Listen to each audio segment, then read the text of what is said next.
In accordance with New Jersey Public Laws of 1975, Chapter 231, Section 5, adequate notice of this hearing has been provided by notifying the Newark Star Ledger and the Jersey Journal. Also, the schedule of regular meetings of the Newark Landmarks and Historical Preservation Commission has been posted on the bulletin board in the basement of City Hall and filed in the office of the city clerk. In addition to adequate notice under the Open Public Meetings Act, electronic notice of this remote public meeting is as is permitted under NJSA 10493 was placed on the City of Newark's website. Members of the public can make public comments by audio or by audio and video as permitted by Zoom electronic communications platform. Now, while in this Zoom meeting, raise your hand on the bottom left corner of the computer screen or mobile device. Raise hand allows participants to notify the host that they would like to speak without interrupting them. If you are calling in, press *9 on your telephone to raise your hand. Tonight's meeting will be limited to business items listed on the agenda. Requests to schedule items for future meetings should be submitted to the commission in care of the Division of City Planning, Newark City Hall, 920 Broad Street, room 112, Newark, New Jersey, 07102. Madam Secretary, can we have a roll call? Yes, Chair. Commissioner Holmes-Hollis, I'm here. Commissioner Gross-Claus, Here. Commissioner Forsyth, Here. Commissioner Caldwell-Epps. Not here, okay. Commissioner O'Toole, Present. Commissioner Zhang, Here. Commissioner Miller, Here. Chair Smith. Here. Madam Secretary, could we get a motion to approve the minutes from December 2024? Sure can. 1 second. Man. 1 second, 1 second. Okay, can we have a motion to adopt the minutes of December 4, 2024? I'll make that motion. Gross clause. I'll second Holmes.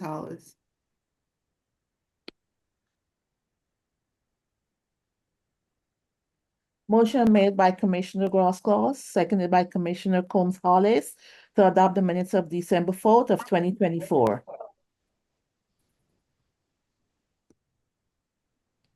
Commissioner Forsyth, Yes. Is that right? yes. Okay. Commissioner O'Toole, Yes. Commissioner Zhang, Yes. Commissioner Gross-Claus, Yes. Commissioner Holmes-Hollis, Yes. Chair Smith. Yes. Motion to adopt the minutes. Madam Secretary, are there any reports of any electronic actions in historical districts? No, Chair. Okay, any communications? No, Chair. Okay, well, let's go right to the meeting. The first item on our agenda has been before us before is the address is 778 780 Clifton Avenue in Forest Hill, application H24-218. Is there anyone here representing this case? Yes. I'm going to.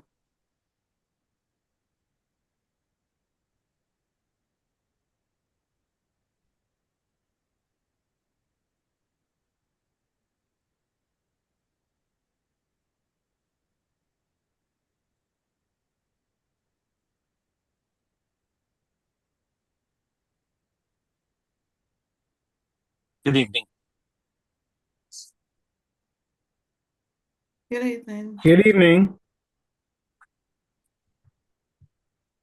Can you please turn on your camera? Oh, it's not on? Okay, apologize. Or video. Well, sir, is there anyone else attending the meeting with you? Possibly my wife, if she is let in, would be. I just let her in. Let me see. I So just she's let her in. probably having the same, probably there.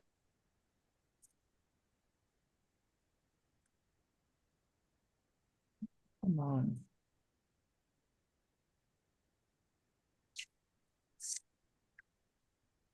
One second. It says, I see a text that says I'm here. Mm-hmm. Yeah, okay, 1 second. I'm trying to. I don't know what's going on with my computer this afternoon. 1 second. Is her name Adriana? Deborah Deborah? Leva. Deborah Leva. Yeah, I'm trying to, I don't know what's going on with my, If you make me a co-host, I can help you with that. yeah, 1 second. I don't know what's going on with this. She says she can see everyone. Yes, can you make Turn Commissioner your Combs camera the on. co-host? Yes, I just did, because Okay.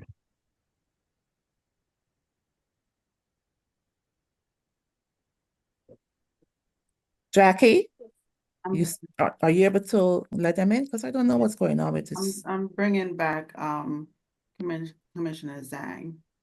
Okay, Um, all right, let me try one more time. okay, I can promote her. Okay, thank you, because this computer been acting crazy all afternoon. All right, no worries. Thank you. You're welcome. So I'm here? Yeah, is Adriana Sabbath part of No, the matter? All right, we'll send her back to the weight room.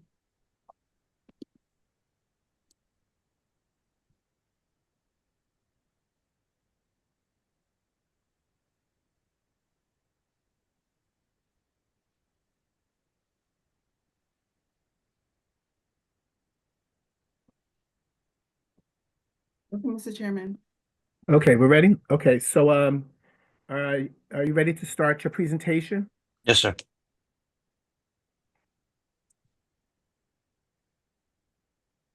Hello? Yeah, please bring it up.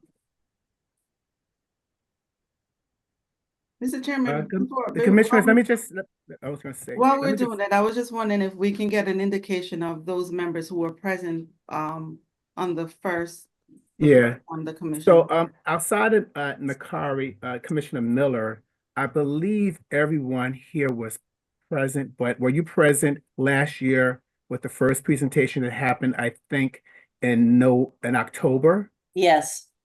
Yes. How about you, Commissioner O'Toole? Commissioner Grossclaw? I think it was in November, sir. November, okay. Yeah. Yeah. Commissioner Zhang, I think you were there also. I don't think I've heard this application before, but we did have a similar application for, I think, a driveway. Yeah, I think that's the same one. It's the same one, and they came back to design review, and now they're back to present. So we would like since everyone besides Commissioner Miller has heard this application, really to, lean in, so we can make a decision on how to move forward. So, sir, can you please start your presentation? Okay. Do you not have the email? Because I provided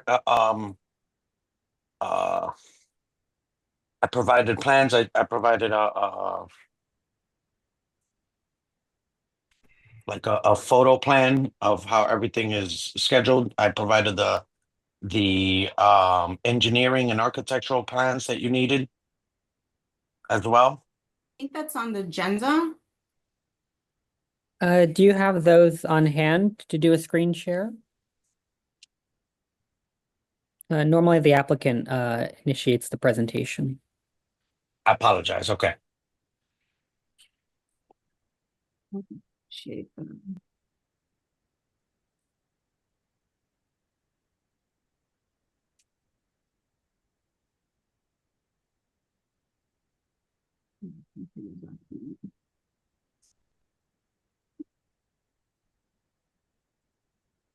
Can somebody just remind me, I forgot, I'm sorry, screen share? What is it that I need to? Uh, to bring up the PDF of the application with the engineer's drawings. So Alright. you hit the screen share arrow pointing up. Mhm.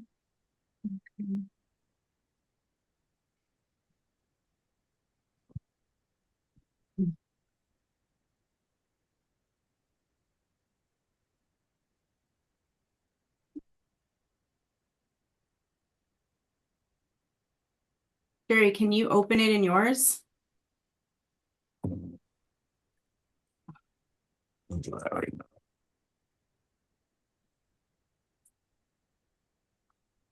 Yeah.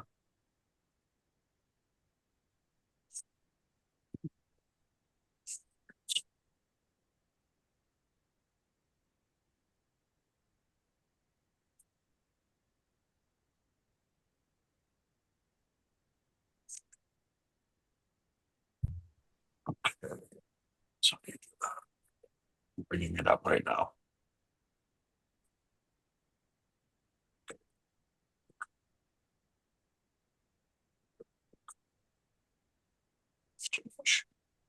So while Commissioners, while they're bringing this up, the applicant is proposing to install a vertical platform lift to provide a level accessible entryway to the home to the front, and the front lawn was excavated to create a dedicated parking space and construction of a new retaining wall.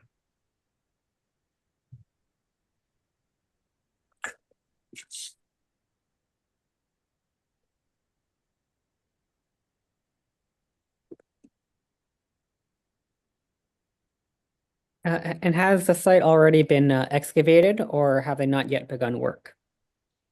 No, Commissioner, the site was excavated and the city stopped them from doing the work because the proper request to do so had not happened. Thank you.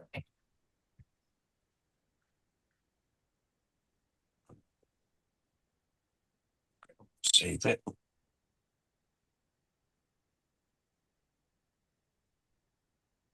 Just give me 1 second, Commissioner. I'm just gonna save it to my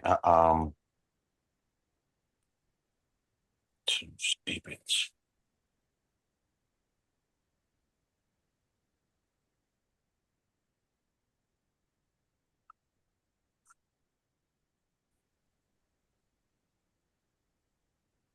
The one thing I didn't quite understand was the construction of the glass wall.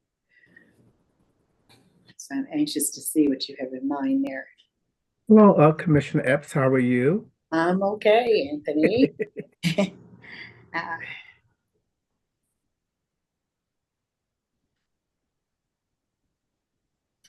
Okay, I think, am I screen sharing now? Yeah, It's starting to populate. Okay, I'll share the screen, but you are sharing. okay, so this, you can see the front of the house. So this would be the current condition? Yes, Commissioner.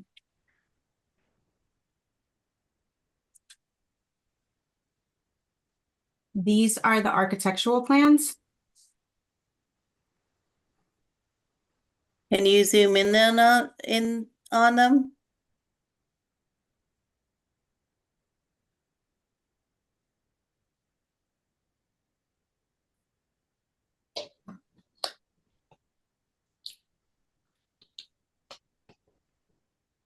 I think, I'm not sure if I have one that might be a little bit better, Okay, which should be this one. yeah, So the architect, right, we're planning on putting the lift right there. There is a pathway this way that leads to our backyard, which then leads into our house.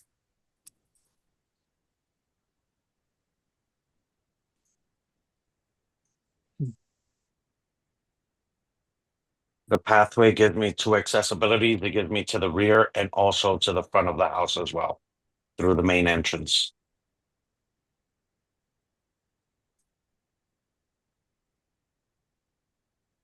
And what is the width of the property, and how much of the property's width on the front will be taken over by the new driveway? I'm sorry, Commissioner. This is what I have from the architect. I'm not sure what the width is from the house to the what you're asking. I don't even know what that So I where. think if you zoom up a little bit more, it may be, you know, the other way. You may see it on the rendering and on the plans. So Yeah. it's I'll a tell you that right now. Yeah. Down? So it's right there. That should be it right there, right? That's good. it's a Yes. 16-foot driveway on a property that looks about 25 feet or so. Yeah. No, that's actually 40 feet. 40 feet. Okay, thank you. The architects based these measurements on what it would be for our minivan to pull in, what it would be for Jerry's scooter, and the space that we needed to go in, which he would need to go into the lift and have access to get into the house. And I was concerned about the setback on the against the driveway, against the front sidewalk. Is that all going to be a curb cut now? It was originally supposed to be curb cut. I guess it has to be. Yeah, that's the only way the minivan can, we would have to, go in there and park. And in the current arrangement, are you using a handicapped parking space? The city does offer those I do. for I okay. do have that. And so the current spot in front of the house is a handicap parking spot. I do have that, yes. Okay. Yeah. So I'm not sure if you have, I don't know how public this is, but if you have access to Jerry's medical record, his medical letter that we submitted to you guys. Right. I don't think we're there yet. I think we need to really stay focused on the plan itself before we get to that portion of the testimony. Okay. Well, I just want to, this is simply for my husband to be able to go in and out of his home. So I understand like the aesthetics of what is needed, but this really is for that. It's not for anything else. I think that there are valid medical concerns. I think my question is, in an arrangement where you have a handicap curbs parking spot, are you able to exit the handicap parking spot from the sidewalk and simply use the chairlift? No, No. So you're saying the only way to access the house is if you have a driveway. It's not possible for just to be the chairlift and for you to exit the vehicle from the curb, to sit on the chairlift and to enter the house. The only way to enter the house is by removing the front lawn. Right, so it's so there's I have stairs there, but it makes it very I have osteoarthritis, so it's difficult for me to go up the stairs, and it's becoming even more difficult. So the purpose of the chairlift is so that way once I drive in, I walk out, or if once I'm in my scooter, I pull into my my Bruno lift, and then it lifts me up to the property level. This way I avoid, I think it's like 27 steps that I have. I think that the question I have is, in theory, if the commission approved the chairlift part of the application, but not the driveway part of the application, would it be possible for you as the applicant to have a on sidewalk curb parking with the handicap parking spot that you currently have, and to exit the car from the curb and to use the chairlift? So do you have to have the driveway in order to use the chairlift, or is applicant able to walk from the handicap parking spot at the curb to the chairlift? Because most of the width of the proposed removal is taken over by the driveway instead of by the chairlift. Right, so me walking out into having difficulty opening the door and walking into oncoming traffic, I don't think I feel comfortable with that. I think the safer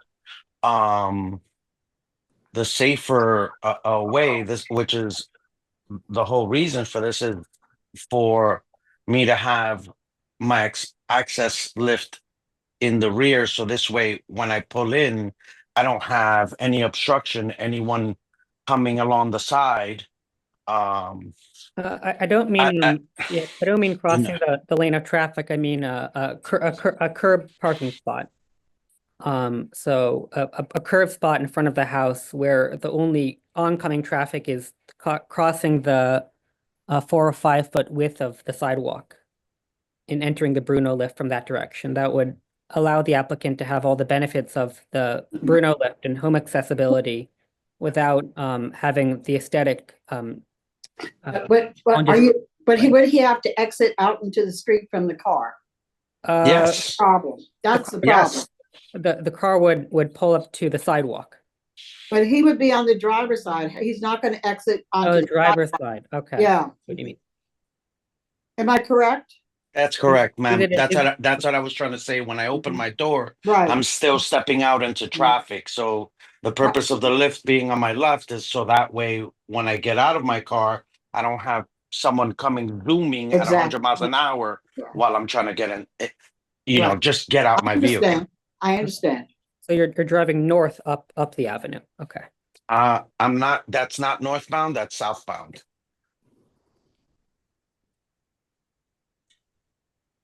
But if you're in the driver's seat, Miles, it doesn't matter which direction you're going. You're going to exit onto the street. Yep. Yep, that's right. But I thought he was just referring to the direction of where we were, so I was just clarifying that where my vehicle would be facing southbound, so I still have vehicles coming on my side, on my left side. Do you guys have any other renderings of how it might look after completion, or any sections or renderings? We did provide that with, but it wasn't, I did it online, so it wasn't by a professional architect the way this, when I was asked to do this. Because it didn't actually, I guess, reflect what, the measurements, dimensions. Yeah.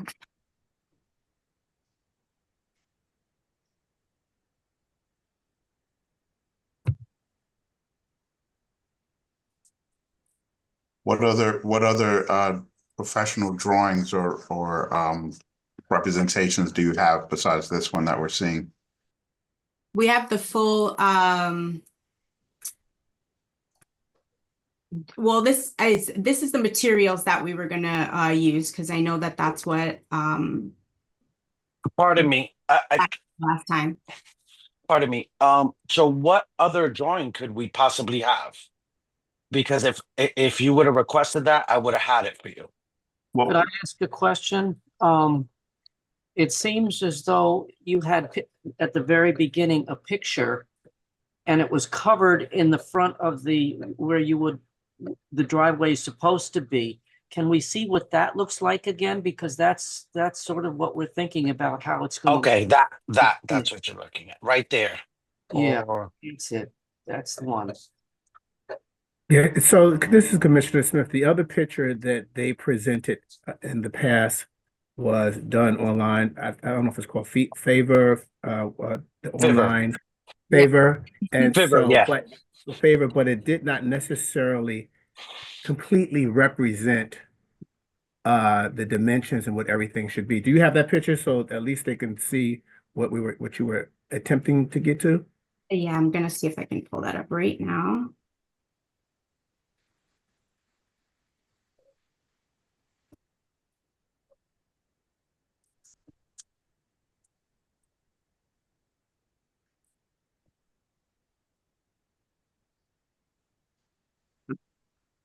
So,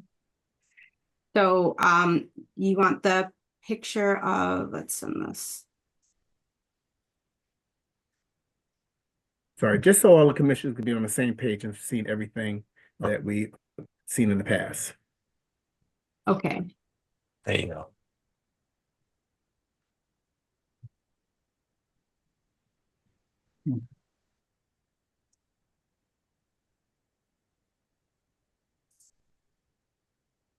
So the question I have is, as a mitigating aspect of the application, will there be any kind of greenery, to cover up the amount of wall space? Because when I view the property from the front, with the new driveway, the dominant feature of the lawn is replaced by the dominant feature of the brick wall. Is there anything to cover up the brick wall with a material or a planting? No, we were not gonna have that. If here is where, you mean greenery on this wall right Yeah, here? is it possible to have any kind of vines or greenery? Because a defining feature of what makes Forest Hill is, if not the large lawns, but the amount of greenery and the low amounts of paved surface area in the historic neighborhood. Okay. Well, I think that you're going to want to plant some shrubs or trees along those narrow beds, because you won't be able to mow them. yeah, so right here, currently now, we do have shrubs. It's just not, like I said, this is from Fibber, so they didn't include it. But right here, there are shrubs, and that's why we're proposing to put, one of the commissioners recommended it the last time, is to put here the clear glass. So that way you're not gonna see like metal fence. You'll be able to see the greenery, and the house won't have any obstructed views. Like from the curb, right? Because that's what you need to see what it's gonna look like from the curb. Yes. Yeah, and I think also what Commissioner Forsyth is saying, that on both sides of this of the parking lot, Yeah. not parking lot, parking space, Yeah. you're not going to be able to get there with a lawnmower. So what are you doing as it relates to greenery on that also? Well, we can put artificial grass. No, I think No. you should really, Artificial doesn't align to the historic district says that things need to be like for like, and so Like for like, okay. no, like wood materials or historic plants. So no grass plants, no fake plants, real plants that change with the seasons. Because you wouldn't put artificial grass in most of Branch Brook Park, and nor would you in most of Forest Hill. yeah. And I think there's a way of softening those edges by having shrubs that hang down over them. Okay. I Okay. think that's a fantastic idea, as long as it doesn't affect, as long as it's not like a weed that's gonna crawl towards the motor or any No, of the mechanical. You know what I mean? Like, you know yeah, how totally trees get are, it. like I they just grow where they I think want that to. you're gonna want to keep it away, plant it keep it away from the motor. Right, correct. I think that maybe something like winter jasmine would work very well. Hold on 1 second, I'm taking notes of that.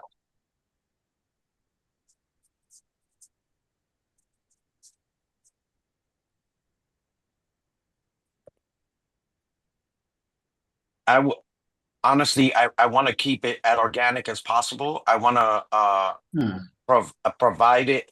That's why the clear glass was ideal, to keep to keep it, you could look straight through and you could just see nothing but glass. You see that, you see the greenery, you see the shrubs along the side, you see the shrubs along the side going towards the back, and it's not even shrubs, they're trees. Are you going to be having paving right up against the house right now? I don't, what do you mean? I don't understand the So, question. up when you bring your lift up to the top, and you take a right and you go into the Towards, front door, It looks like the paving is all the way up against the house. Is that true? No. No, there's a planter's box.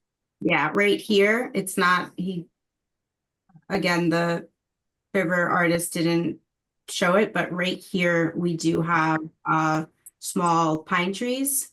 In the architectural rendering, there are 3 columns. Right in front of that column, there's a bed. And right beside that bed, there's the walkway. Okay, great. And do you know how wide the bed is and how wide I guess what I need to do is take a look at the render. I could tell you right now. I could actually tell you Beautiful. right now.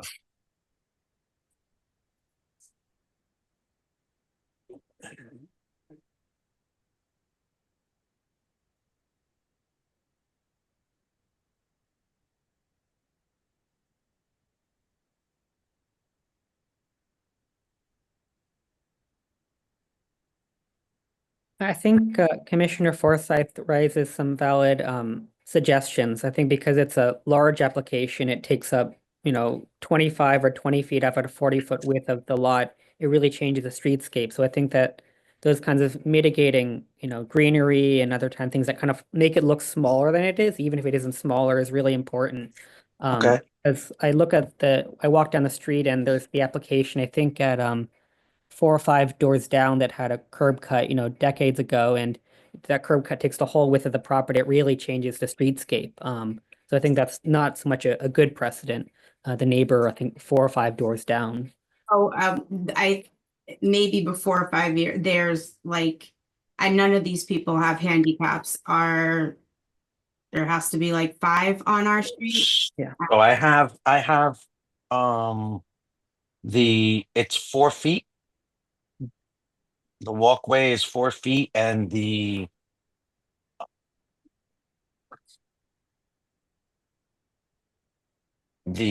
planter's box is 2 feet. Okay. Could Commissioner Grosclaws, could I make a comment? Possible.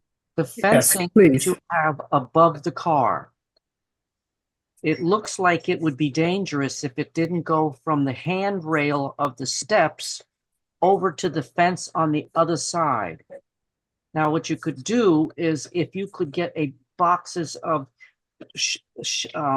slim shrubs where it looks like there could be a garage door underneath. Grow Okay.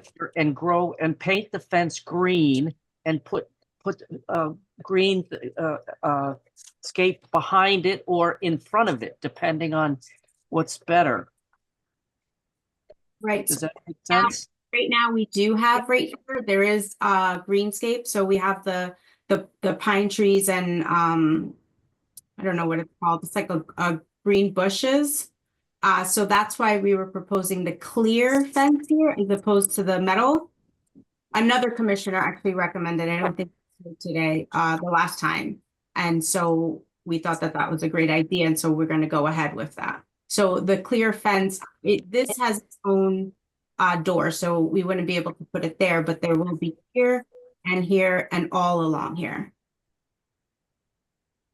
And on the house side of the fence, you would put additional greenery and even paint the fence green, a dark green. Which fence? This one? Yeah, so you don't even see it because, and it protects the people who are living in the house so that they don't fall down. And any So you're guests have. So, sir, you're talking right above the driveway, right? So instead of having the clear fence, having maybe Metal, could be the metal, but it could be the raw iron, like I have with the handrail that goes up, and I can have that with the ivy. I think my only concern with a glass one is that even if it's invisible, glass fences aren't really common to the rest of the historic district. I think like a traditional fence, like a wrought iron one, raw or iron. a wood Okay. one. Like what's nice about a wood fence is that a wood fence ages. And Yeah. after 20 years, it's a little bit of the paint falls off a bit. It looks older. It fits in. A glass one will always be a glass one in 100 years. So I think that a combination there of some kind of fence if there has to be, but ideally like a hedgerow or kind of, bushes that grow high enough that you don't even need a fence. So as much greenery as possible. So you're Okay. proposing greenery trees here instead of a fence? You can have like a hedgerow of bushes, but that would depend on what the other commissioners feel. That's Okay. what I had suggested. Mm. Okay. If it's a metal fence, you could either move it back 2 feet and plant on the rest of the coming out this way, or on the other side and have it green so that you don't even see the fence and so At forth all.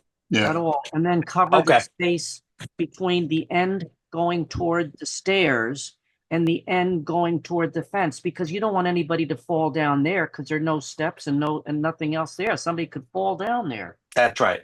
I think Commissioner Grosclass raised a really good idea that you have the sidewalk, you have the house, the sidewalk, the fence, then, 2 or 3 feet for the hedgerow and then the drop down so that, when you're inside the house, you see the fence, but when you're on the street and the street view is what matters, you just see the bushes. You don't see any fence And and greenery.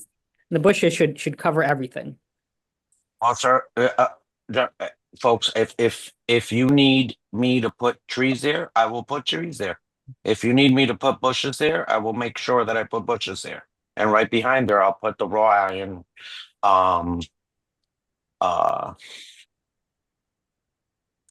handrail. this is Commissioner O2. I agree with Commissioner Grosclaw, and Zhang that I think the glass railing will be a lot more expensive Okay. than getting a regular wrought iron, painting it green, and just like Commissioner Grosclaw said, just put some hedges either in front of it Mhm. so that you don't see it from the street.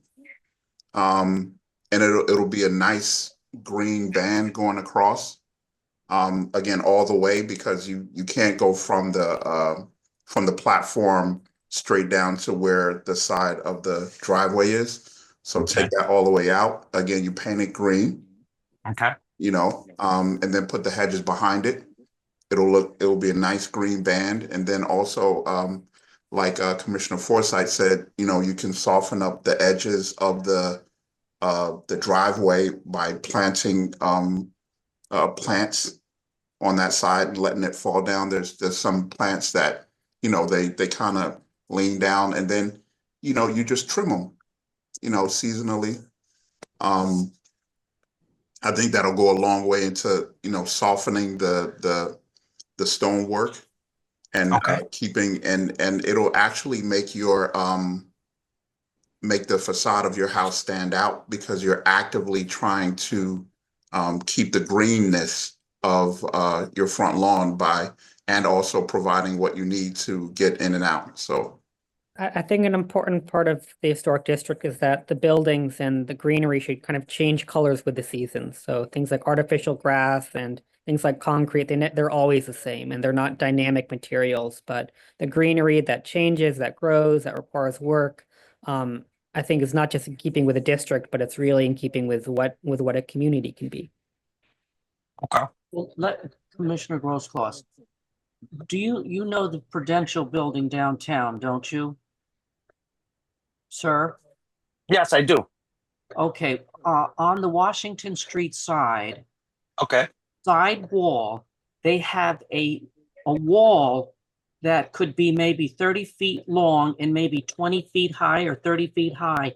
And it's a plant wall and so forth. And that disguises the white that you see at the end of your driveway, which isn't green, but that would make a very, very interesting look. And maybe people would even look at it to say, gee, we could do that to our house or something like that. So, Commissioner Grosclaw, Idea, but on a back wall or something. But so maybe Commissioner Grosclaw, it's called the green wall. The Okay. thing about a green wall, then you have to have irrigation. You have to have a whole irrigation system for a green wall because they're made in blocks. And what happens is that, so now you have to introduce water to that because green walls have a special irrigation. Okay. This is Commissioner Forsythe. I have another idea, which is that on Halsey Street, they have a parking garage where they've covered the entire fence with ivy. And Oh, they you're right, actually, Edison. the Edison parking lot, and I think Yeah. they've done a really great job with that, and I think that that would do quite well there, and you'd only need a little bit of a cut into your driveway in order to plant the ivy, or you could have it in a pot, but I think it would be better if it was in the ground. I think Commissioner Forsyth raises a good point too. I believe there's a section of a James Street between Washington and University where there's a 5-foot brick wall and there's like a gap. So there's a sidewalk and then a 6 or 7 inch gap where they plant the ivy and then the wall rises up. And every year the ivy comes back, the English ivy, I believe, it grows back and covers up the wall. And so it's not just a brick wall, but there's a little strip in front of the brick wall that allows the plants to cover the wall. Right. Same thing with the Edison parking property. And I think that's a balance because it allows the applicant to have their mobility access, but it also compromises and gives greenery. Okay. I like that idea. This is Commissioner Forsyth. I just had a quick question about the fence that, are you proposing a fence that goes across the driveway? In what picture? You see it in this section, the fibers picture. Yeah, no, that fiber picture is only for the purpose, so this way you could see rendering, right? Because you guys wanted the other thing. I didn't know that you guys wanted. I didn't know this was So, valid for you, so. sir, what she's asking is that if, that being said, the fence that we're seeing will not necessarily be, it will not be there when this project is completed.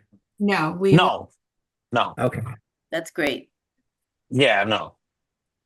So it will just be a driveway to pull up into without a fence. Yes, sir. Okay. Okay, that's better.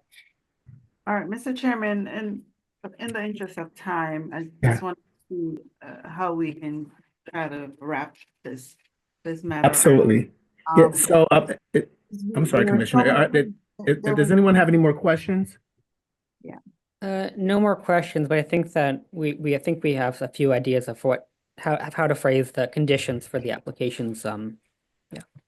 Okay. Okay. You can stop your presentation. Are there any concerns or any one to hear from the public, Madam Secretary? Can you stop sharing your screen, please? Thank you. Let me see if there are any raised hand. Okay, I see a raised hand here. Okay, I'm gonna bring in someone from the public, Michelle Butchko. I'm gonna bring her in. Tell them to stop sharing the screen. Can you stop sharing your screen, please? Thank you.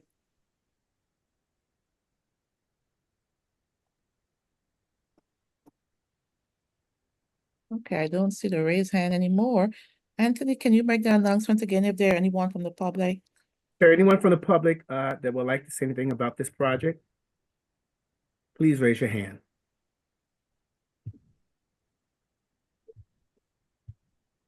Okay, let me see.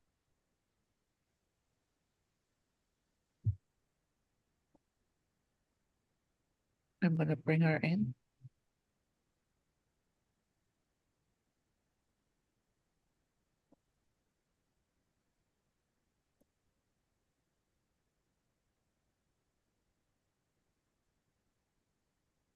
Okay, that was Catherine. I just brought her in.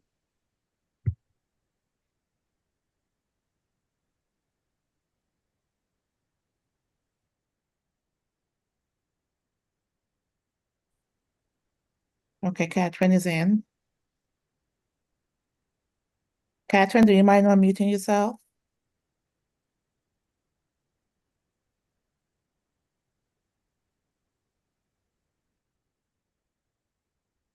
Catherine? You can proceed. And Can turn you on hear the me? camera. You could turn your camera on if you're able to. Okay, Okay. all right. This is Catherine Longendijk. I live on Highland Avenue in Forest Hill. And we have historically objected to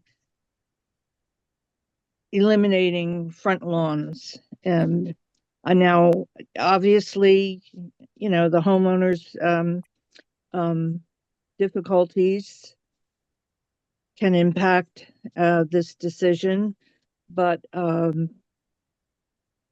Landmarks Commission historically has denied all these applications. There are homes in the neighborhood who have done this, and they had just simply never filed an application and never got stopped. For instance, the house down the street that we saw a photo of, they have a fence across the driveway, and that's an illegal fence because it's too high. This is just destroying the whole concept of our historic district to go along with this decision.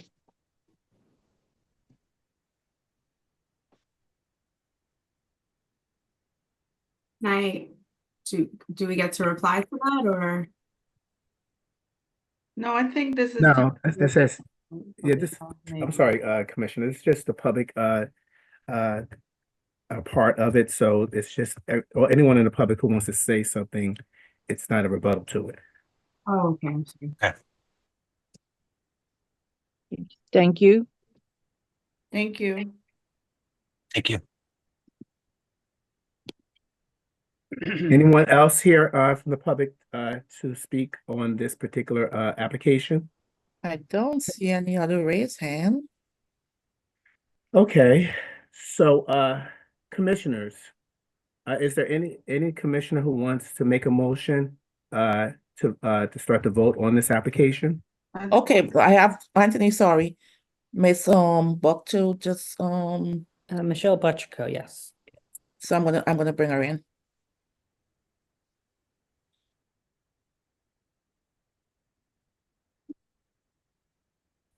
I'm gonna take her, Catherine, because Catherine, you finished doing your presentation, okay? All right, thank you. You're welcome.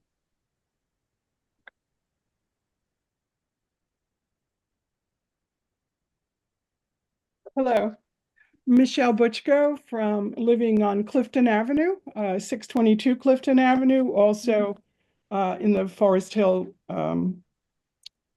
Historic District. And like Catherine said, we just have some general issues with getting curb cuts and blacktopping lawns. And also there are extenuating circumstances. I've certainly lived with people with disabilities that need special treatment, so I understand that completely. But from some of the suggestions tonight, I think you're trying to minimize the impact on the historic district, which is great. But there are some things I noticed that you never really talked about. And one is it's pretty stark with the amount of concrete and the rock face or whatever you call it. I don't love it. I don't think it fits in the neighborhood at all. The driveway itself is just black top, which is very stark against this kind of gray-white rock face, even with landscaping. And also on the porch, there's some sort of very odd fencing, which maybe from the fiber rendering, maybe it's not really there, but across the actual porch. And then the bottoms of the columns are clad in that fiber rendering in that same rock face. And it just doesn't even look like a historic house anymore. And I believe when I looked it up, it's 1904. So I don't know, anything that can be done, to meet your needs. And I understand those needs, really, but also, do it in the spirit of a historic district. We would appreciate. Thank you. Thank you.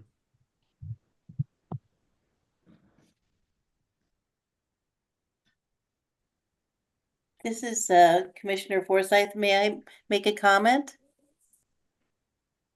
Yes. I'm just curious as to, I'm sorry that I haven't visited the site yet, but why was it that it couldn't be done in the backyard? There's no. What, I don't understand the question. I was wondering if there was a backyard that we could, that this lift could have been, access to your house would have been better from the backyard. No, There's not enough, space, we don't have. along the side Right. to fit a vehicle. Okay, yeah, I mean, I knew that you would have done that if you could. Yeah, Right. absolutely. This is Commissioner O2. I just have a couple of comments based on what the public comments were saying. Even though like this may increase the budget of the project. Instead of blacktop, you could use a product called grass pave, which is basically a lattice where you allow grass to grow through. So if you're looking at it from a distance, all you see is grass, but your car could drive on it. So it doesn't have to be blacktop. I understand the comments from the public with regard to trying to do what you can to soften up the hardscape. I really do understand it. And I think that if they were watching this whole presentation, they would see the board and also the applicant trying to wrestle with that and trying to figure out different ways. I don't think that the applicant was resistant to any of those comments or any of those suggestions. So if you have grass paved on the ground and you have ivy growing up on the side, like, and again, this is his house. So are we saying that the historic nature of the house trumps a person? Like we're trying to figure things out. We're trying to soften his need for a driveway and to actually get up into his house as he ages, and so my rhetorical question is, if we can, instead of making blacktop, if we can make grass pave, and if we can take the ivy and take them up the walls so everything is greenish and natural, and that it'll change with the seasons, like what? Why not? And if we don't do this for him to get inside his house comfortably, what are the options? I agree with Commissioner O2. I think Commissioner O2 raises really valid concerns. I think the home ownership rate in Newark is about 30%, and I think it's really important that people have these opportunities to age in place in the community where they've lived. I mean, I don't know how long the applicant has lived here, but 22 years. 22 years. Okay. Yes, very proud to be from Newark now. You know that. So I mean, when I think about the application, I think about the neighbor down the street at 764. And I mean, clearly they've done like a pretty bad job, with the wide lawn. There's no hardscape. It doesn't age nicely. There's a big fence. So I think the concern is, we don't want this application the 5-year application to look like 764 in 20 years. So I think that the mitigating conditions that Commissioner O2 suggested can begin to move the way to ensure that the one down the street is, it's there, but it's nicer. There's greenscape. It's built into the neighborhood, because these changes will be here, 1904, for 100 years. And so I think the ivy, the greenscape, the location of the fence, the historical materials, the green wall, the paved on the ground can all be things brought into the conditions of approval. But again, I think to Commissioner O2's point, this is an application I'm really struggling with, between, the obligation to history on the one hand, on the other hand, the obligation to ensuring that Newark communities can age in place. This is Gonzalez, and I share your sentiments, Commissioner Zhang. I've been struggling for the last few months as I heard this application over and over and over. My struggle is that there are design guidelines that are in place, and yes, we understand the mobility issues, and we do understand that the challenge of this property everything on that side, the topography of the land, it sits higher than everything else on the opposite side. However, we have to make sure that we retain the design and the feeling and the association with the broader historic district. And everything that was suggested, I think, would help in that regard, but I'm still not convinced that this is the right approach. I'm not sold. I think to Commissioner Coombs Hollis's concern, I think about how the applicant kind of enters a house, that under the current arrangement, they get out of the car, they take the chairlift, and then they walk, to the back of the house, so that 40 or 50 feet outdoors to get in the back door to enter it.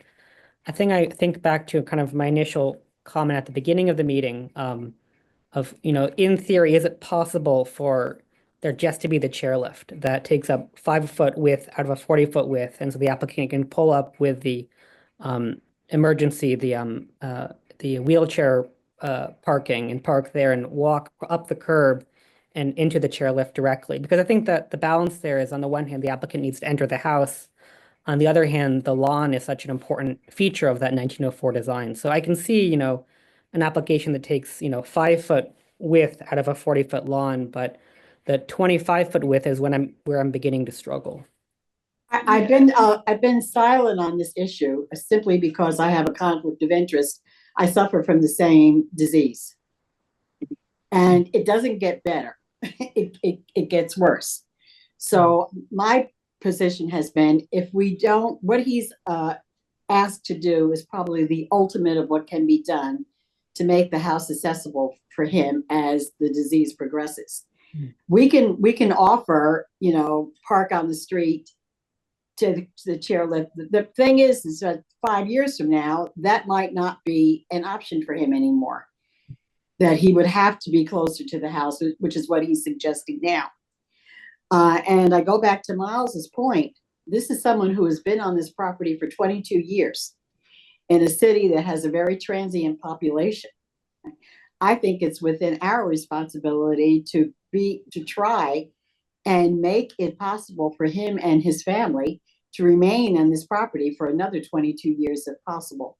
I understand the aesthetics. I understand what our charge is. But I also understand that we have a responsibility to keep our citizens happy and in this city as well.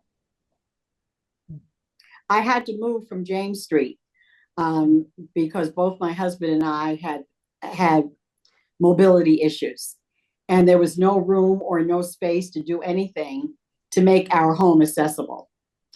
And so 5 years, we had no choice but to move. It still breaks my heart not being there.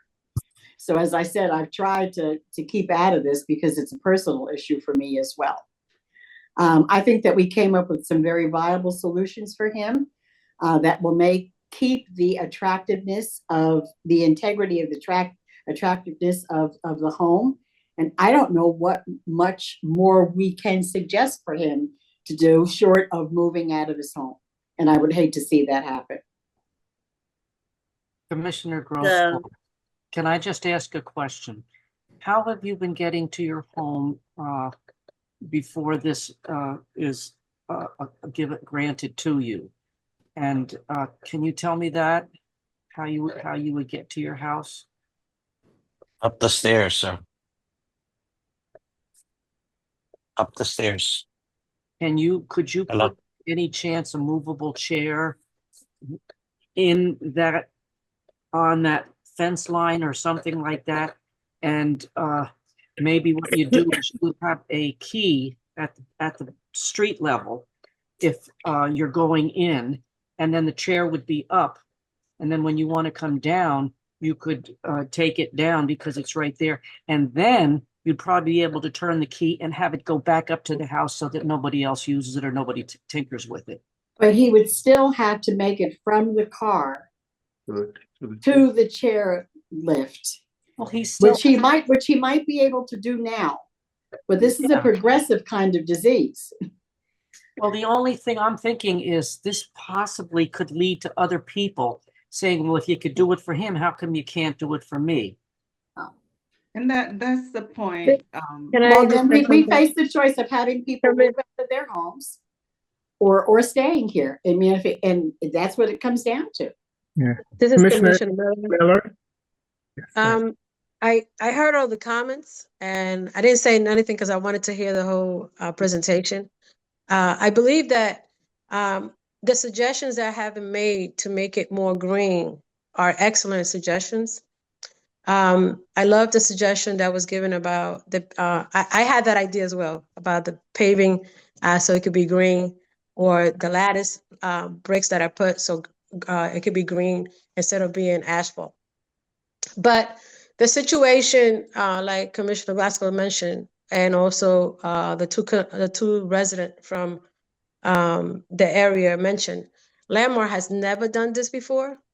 And then again, as far as that I've been here, no one has ever came and provided the amount of documentation that these homeowners have provided, medical documentation, so on and so forth, for us to be able to look at it and see if we can make reasonable accommodation, because that's what the law requires for us to make reasonable accommodation, although it's located in a landmark area.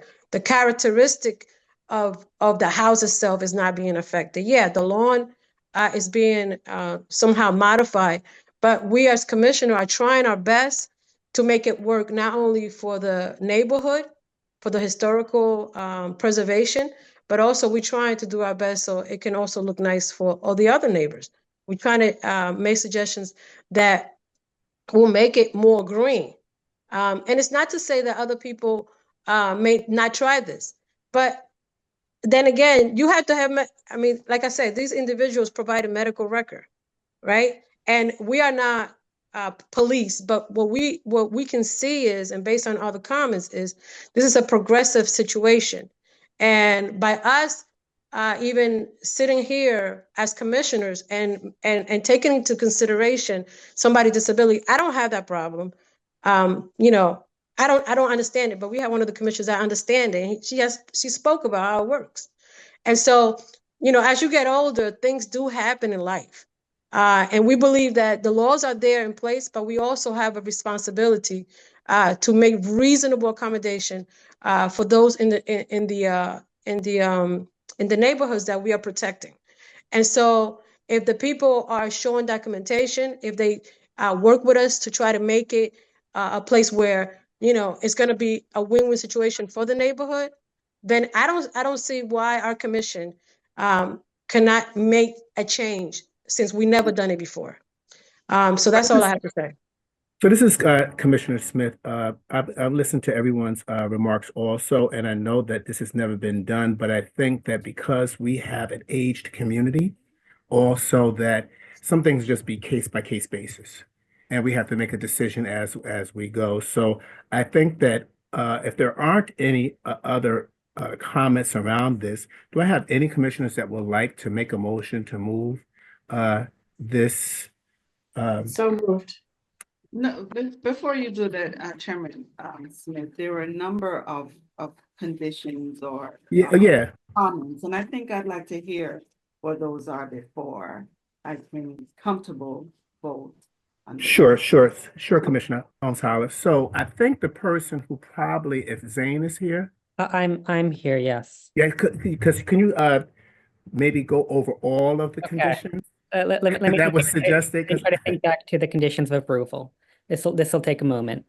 I think one of the first suggestion was, I believe the material is grasscrete instead of asphalt on the first condition for the pavement.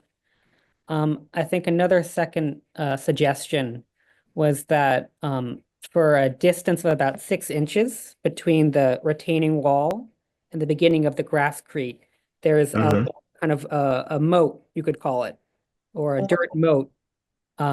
So you have the grasscrete and you have a little dirt moat between the edge of the grasscrete and the beginning of the retaining wall on the back and the two sides. That allows the applicant to put vines within that moat to cover up the wall over time. I think the first one was the grasscrete. The second one was the 6-inch moat along the 3 sides for the vines to grow up.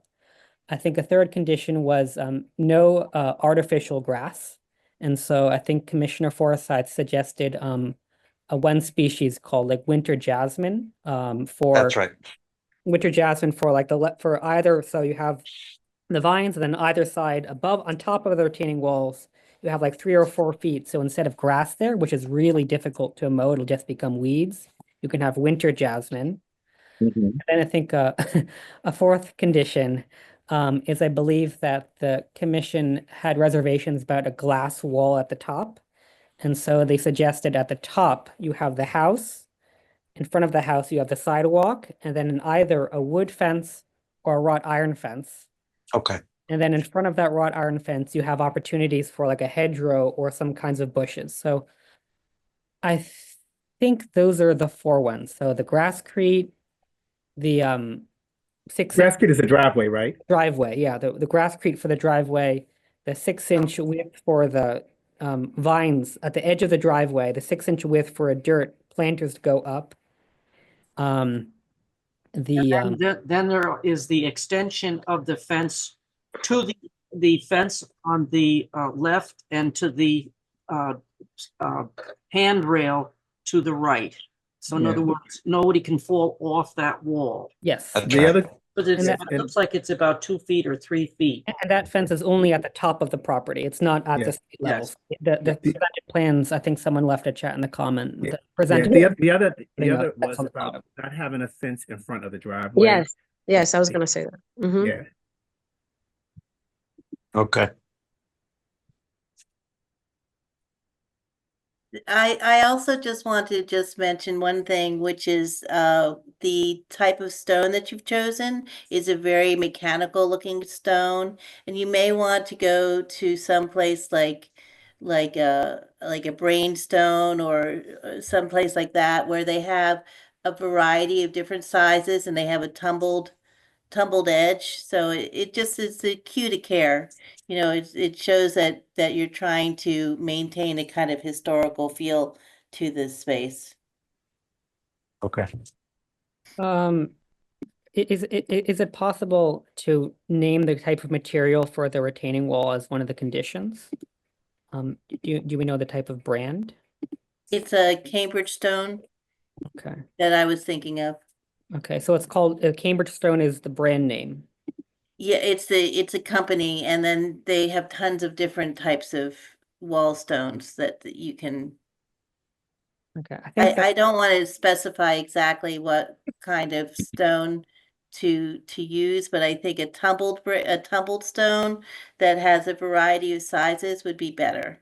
I think that that's valid. I was looking at the stones and they're all identical, whereas when I walk around Forest Hill, usually the stones are like field stones, or they're all, each one is a little bit differently shaped. They're not like rigid grids. So, is it like a natural stone? Is that the specification? No, it's an extruded stone. It's still a cement stone, which so it's still within. It's still not. I would love it if it was a natural stone wall, but it would be very expensive.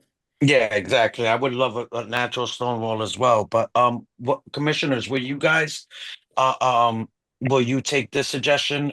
Cinder block. You can laminate cinder block with I'm trying to think of the name of the product. Veneer. Veneer on it. So this is cinder block, and then you place the type of stone that you want, that you're suggesting, which is like the field stone, which is fantastic, but it's not at that large cost. Yeah, Because the veneer stone. Mhm. I think that's a great idea, Commissioner. That's a great I think that's a idea. great idea as well. Yeah. Yeah. Could we ask? versus the Cambridge stone, because I do have, I mean, I purchased everything already, Yeah. and this is not something that I can pick up and return it. Right. And this is not something that they're going to even return. Yeah. So is it possible to maybe like as a give and take? Because I want to, again, I want to I get it. cooperate, but I can I put the winter jasmine so this way I just cover the whole wall? You know, I was thinking also, I'm sorry to continue on with this, but I was No, thinking not at all. that also like creating some more terracing might also just just cut down on the amount of wall space. So terracing is when the wall goes up 2 feet and there's like a little setback, and then Yeah. okay. And then it goes this way. So you can plant something here, and then you can plant something on and cover some of the wall. So That kind of gives it almost a green wall look because you're allowing the plants to come up the wall. Yeah. Okay. You could actually turn the corner a The little only bit. thing wrong with that is it only looked like there was a 3-foot extension to the left. Yeah. And 3 foot to the right, and we're gonna get rid of more grass. I think the terracing would be on the rear wall, which is the highest wall. The side walls aren't nearly as tall. It would be something to think about, whether it's Okay. viable or not.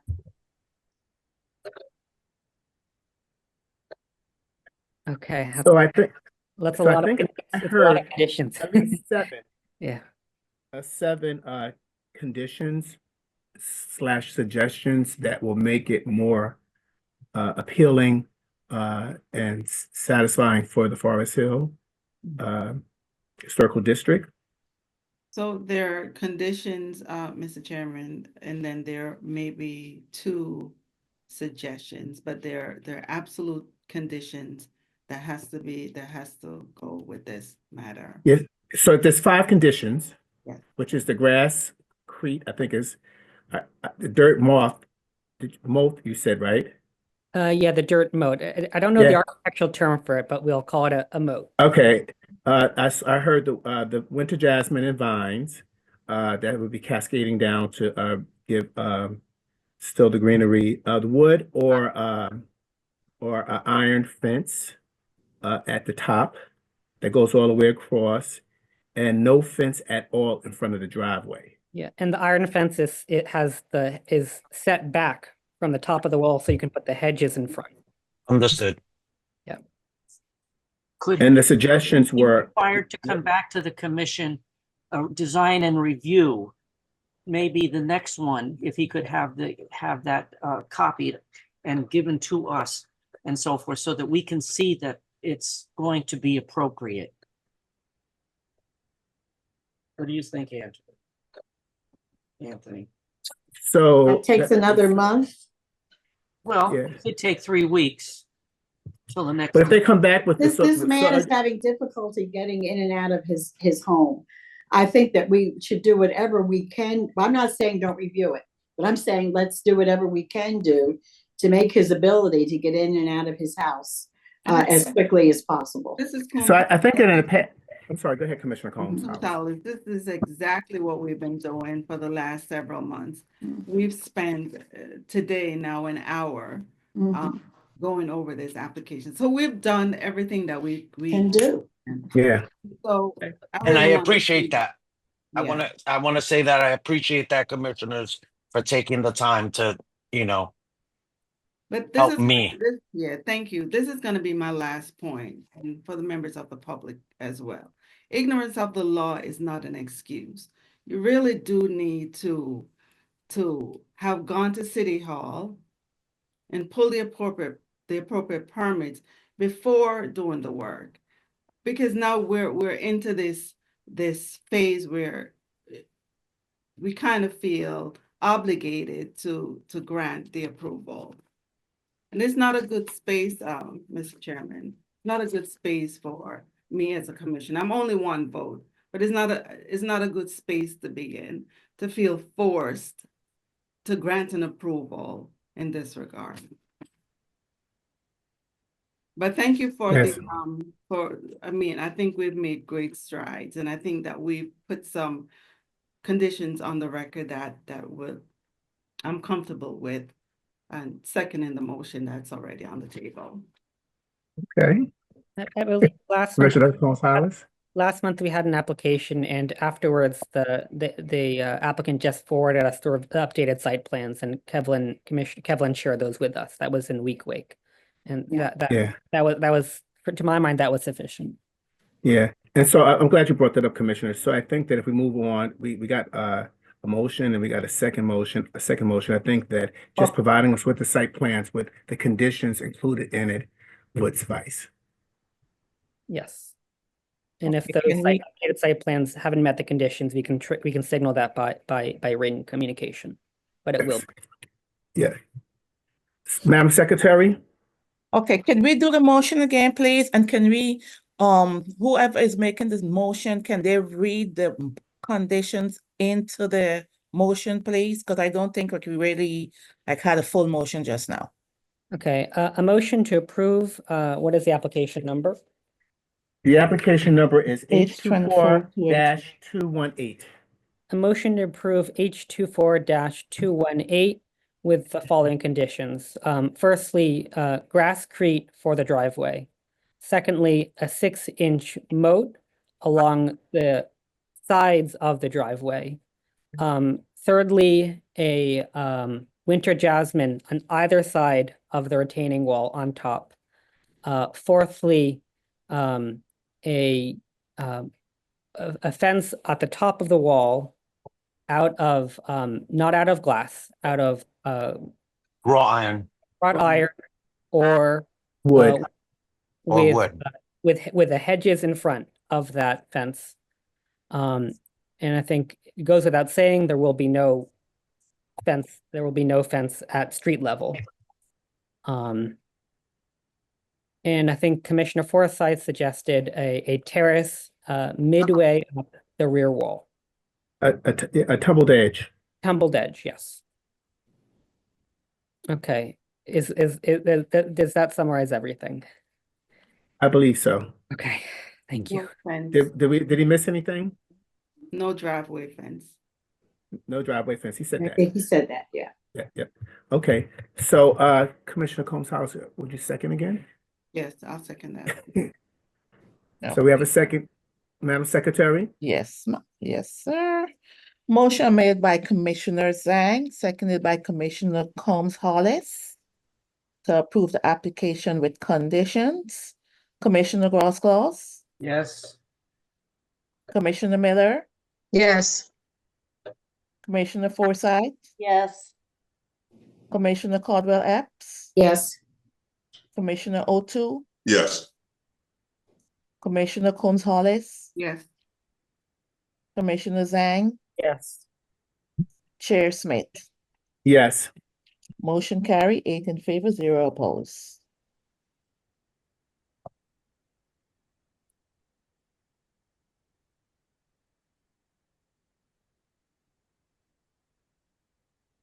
Okay, the application was approved with conditions. Yes. Okay. So we're gonna move on to the next, is everyone out? Move on to the next No. application? Jackie, do you mind helping me? Because I'm having a problem. I don't know why I'm getting this problem with taking out applicants. So did you just approve my application? yes. Yes. Let me Thank you so much. You have no idea, bro. Thank you. Wishing you the best. Yeah, wishing Thank you you. the best, and we appreciate your efforts, and we support. We're all local too, so We know this has been a stressful process for you. yeah. Yes. Thank you. So we just leave the meeting? Yes. Yes. Yes. Thank you. Have a good night. Good night. are the next matters 29-39 Washington Street? Anyone here for that matter? You can raise your hand now and thank you. That's application H25-002.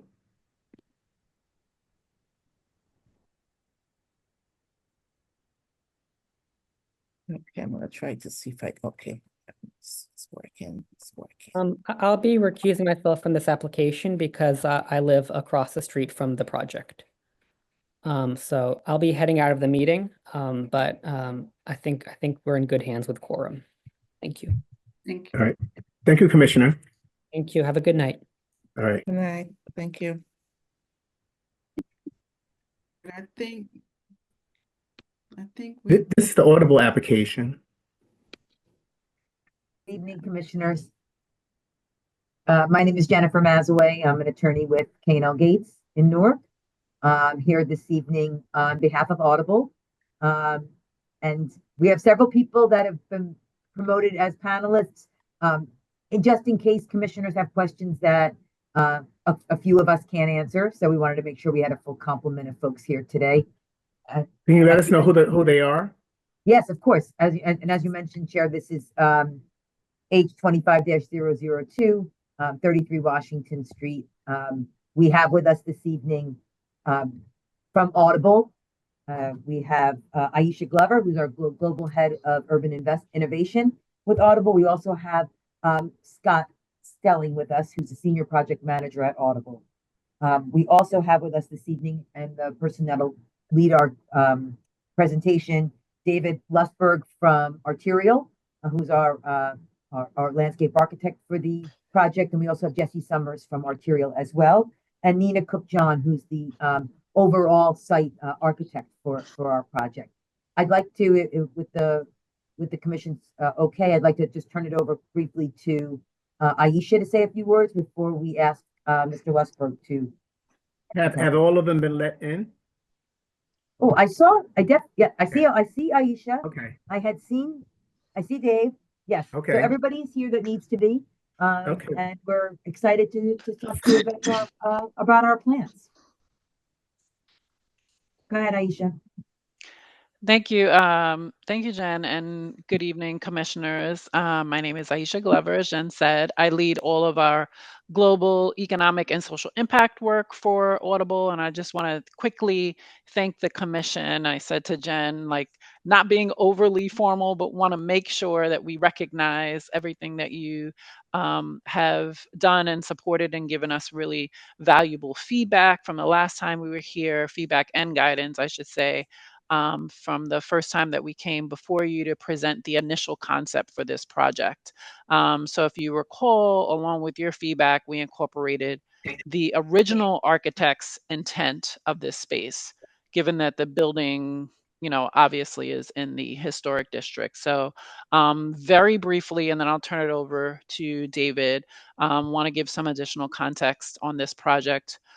We've had multiple community input sessions on the original concept for 33 Washington's renovation, where we were like really excited to incorporate both that community feedback and to also just be bringing more amenities and retail to our neighbors. So we are already hearing from the property owner that the renovation of this ground floor will support greater outreach for the upper floor tenancies of the building, for job creation for the city, all while maintaining the original historic purpose that the architects had. So kind of trying to balance both the original intent and then the future intentions for the building. So with that, I'll turn it over to David Lusberg from Arterial, who will walk you through all the planned streetscaping, which this presentation is focused on tonight. So we had the original facade that came before you, and now we're extending it specifically for the landscape and streetscaping intentions for the project. So hoping we can get your approval this evening, but of course, just happy to get your feedback and input and any guidance. Thanks, Aisha. Of course. Okay, great. Thank you, Aisha, and good evening, everyone.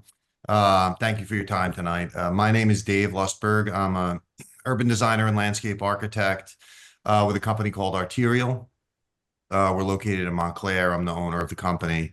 I actually started Arterial on Washington Street in Newark, just off the corner of Market Street, and walked past this site many, many times and imagined what I would do if I could, improve upon it. And now we have the opportunity. So very excited to be part of the project and recognize how important it is to the neighborhood. So I'm going to take you through a presentation that will outline sort of, the different aspects of the project. Happy to take any questions along the way, or, if you'd like to wait to the end, that's fine too.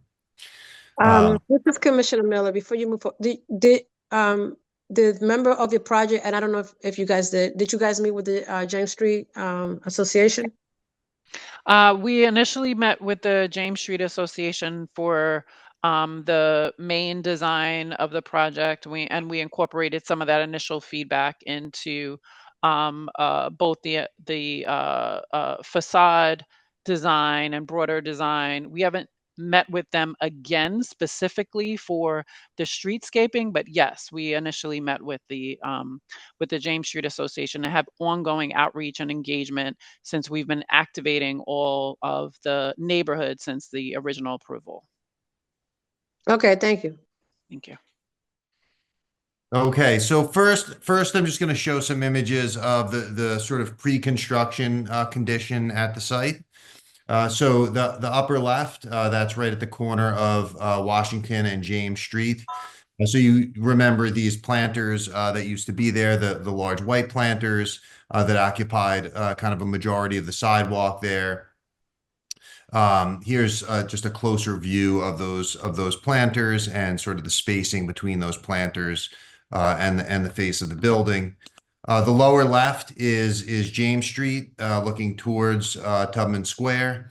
And so this is just a view that I think really reinforces the connection to Tubman Square and the importance of that connection. One thing I'll just note on, within this view, you see these few trees. There's 3 trees along the left-hand side here.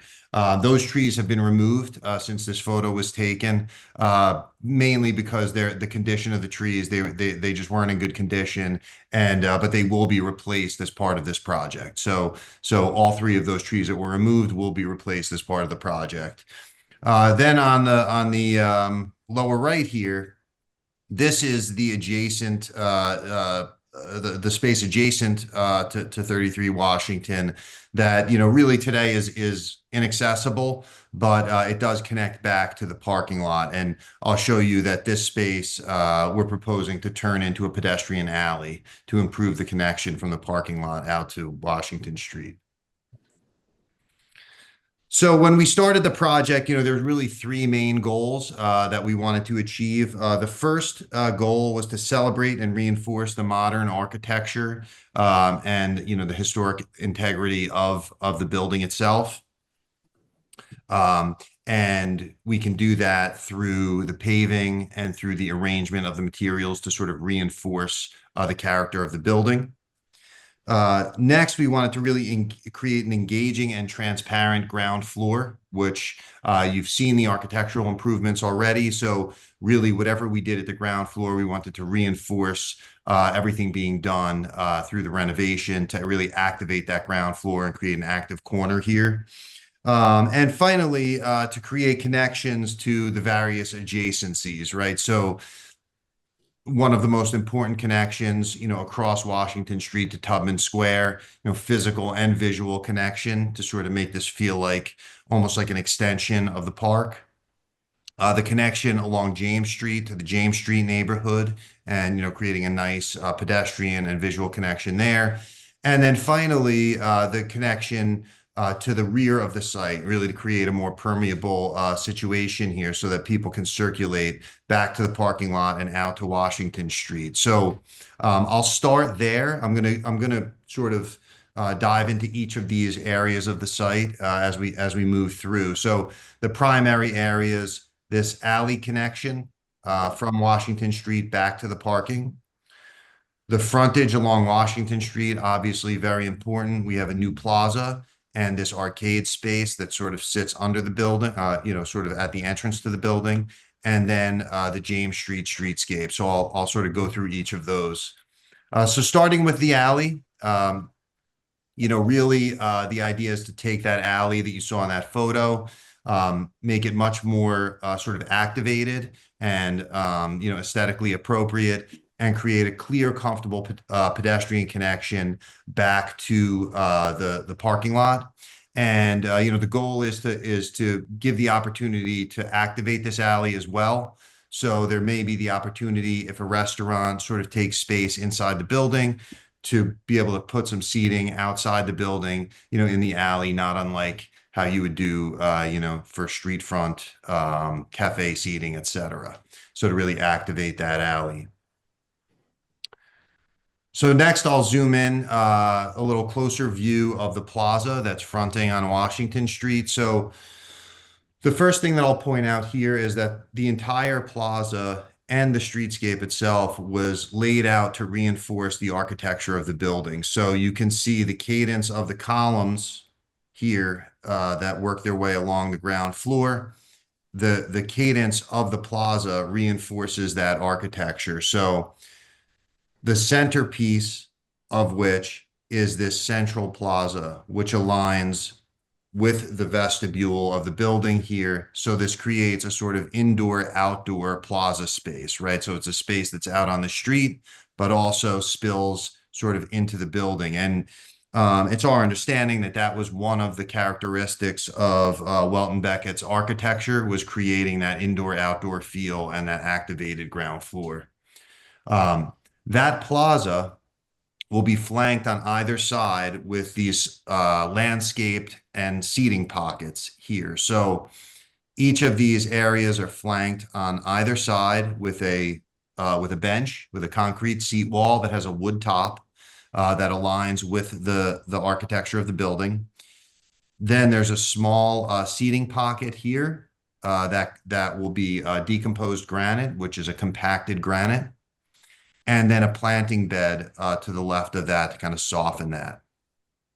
So a plaza like that is on either side here, and these spaces can be used, again, if this is a restaurant or a cafe, or they can use that to set up some seating out here and really activate that frontage. The space between the columns and the planter itself is around 8 feet. So that provides plenty of accessibility through the site. It's ADA compliant, et cetera. And as you walk through, you'll kind of walk past these little seating pockets, and then you get to the central plaza, and this will really open up. And at this point, this is where we thought it would be nice to kind of deviate from that very linear character of the building and of the plaza, and come in with something a little more organic, a little more curvilinear. And these are benches. These are curvilinear benches, which I'll show you images of in a rendering in a minute. But the character of those plays off of the character of the Harriet Tubman Monument that's located across the street. And I'll show you in a minute how that works. So the frontage here has 4 street trees. 1, 2, 3, 4, like that. The existing streetscape lighting will stay as it is. And the paving itself is, this is scored concrete. So it's a tinted gray concrete. It's called Landmarks Gray, which is a fairly standard concrete within the city. And these bands and the plaza itself here are concrete unit pavers. So they're kind of linear, modern concrete unit pavers. So now we'll turn the corner, we'll go onto James Street, and the orientation of the drawing just shifted. So now Washington is here to your left going up and down, and James Street is here along the bottom. So in a similar way, we've worked off of the architecture of the building to create these paver bands that you see here. And those paver bands frame these long planters. So these planters are about 5 feet wide and, varying lengths, but they're very, very long. They're, 60, 70, 80 feet long. So these are nice, long green planters that will span that length. So if you remember that photo where those trees were removed that I noted on James Street. So here are the 3 replacement trees that go along that edge. And, obviously we're increasing the amount of planting area, the amount of green there significantly. Tucked into the planters will be these seating cubes, they're 2x2 single seats. So you can see them here. Here's 3, 1, 2, 3. And we like those because people can sit on them forward, but they can also turn to the side and use one as, if they're eating their lunch, they could put their lunch on one and use it as a table, or, 2 people can sit here facing each other and use the middle one as a table. So they're social and they're flexible. And so we really like that style of bench. And then along the curb edge here, you can see that these are granite cobbles. So this is, a nice historic material, natural material, sort of a nod back to, a little more the historic character of James Street. The corners, I should note, the corners will be completely ADA compliant, reconstructed with nice curb ramps and et cetera. Bicycle racks located at the corner as well. So now I'll take you just through some precedent imagery, just to give you an idea of the look of the paving. So that paver that you were seeing there, this is very similar to that paver. So a nice long paver, and you could see how they've done this fade pattern. So we're proposing a similar pattern in the front. You can see here, which I'll get back. I'll get back to that perspective in a second. So you see this fade pattern, and that's playing off of the pattern of the paving that's at the Harriet Tubman Monument. So the Harriet Tubman Monument uses a similar fade aesthetic, but we're just using a paver that's a little more in keeping with the architecture of the building. Then we have granite along the curb. I mentioned this, along James Street and along the Washington Street frontage, the granite cobble. This is a photo taken just a little further down Broad Street, not too far from here. And then the tinted landmarks gray concrete you can see here in the lower left. And then decomposed granite is that kind of crushed granite that's compacted. So then the furnishings. So here you can see that feature bench in the upper left-hand corner. So you can see it's a nice curvilinear bench. And here on the right, you see the Harriet Tubman Monument. So you can see how it kind of draws inspiration from the monument itself. Then this is the cube bench that I mentioned. So it's the single seat benches. Then those planters with the seat wall at the edge will look something like this, the way they slope up. And then they have the bench at the top, some cafe seating, nice modern trash receptacle, and a modern bike rack that is all in keeping with the modern architecture of the building. So now we'll look at a couple of perspective renderings of what this will look like. So here's a view from sort of over Tubman Square looking down towards the building. So this is Washington Street in the foreground. So you can see that cafe seating on the left and on the right here flanking the two sides. And you could really, I think, see in this view how the architecture is reinforced in the plaza. So we see that, we see the planting, the street trees, plenty of circulation room here, and then the plaza, how this opens up and is really kind of an indoor-outdoor plaza space that pushes into the building there. The curvilinear feature benches with the high backs on two of the corners. And then we'll turn the corner here. And now this is a view actually along Washington Street. So this is Washington Street on our right. So here's the planter on the right-hand side, the pedestrian space coming through and opening up into that plaza, and then those curvilinear feature benches. So that's an overview of the design, and we're happy to answer any questions or comments. Thank you, Dave. Thank you. Mr. Chair, that would conclude our case in chief, if you will.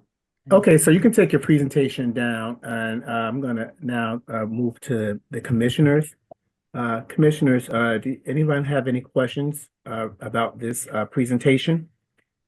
Let me just note that they did come before us to design review after having met with the community and talked with us, and I think they've incorporated some of our suggestions as it relates to our design review 2 weeks ago. I just have this is Sorry, go ahead. Sorry. Hello. Hey. This is Commissioner Forsyth. I just had a couple of questions for you in terms of actually more suggestions, because I live at Walker House right across from the Harriet Tubman Memorial, and I noticed that James Street, I'm sure you're aware of the fact that there's a lot very different lighting conditions with James Street, et cetera, and Washington Street, and so I would just really encourage the plant material selection to reflect that and to really thrive in that area. Okay. That's the only thing I can say. And the only thing I wanted a reassurance for is whether or not I think you answered that question, but the bistro tables will be part of the design. We're not waiting for the restaurants to show up to bring in the bistro tables. That's a question for ownership more than me. Okay, right. I think it's important to have the bistro tables there because it's just a very open space. Thank you, Commissioner. This is Commissioner Miller. Okay.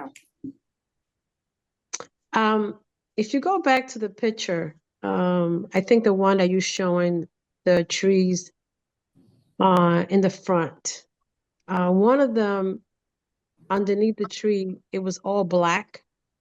Maybe it's the rendering design, but I would like to see some plants there as opposed to being just mulch or whatever that black stuff was. That I don't know. I don't think it's blacktop, but if you go back to the picture, there was a picture that shows the plants.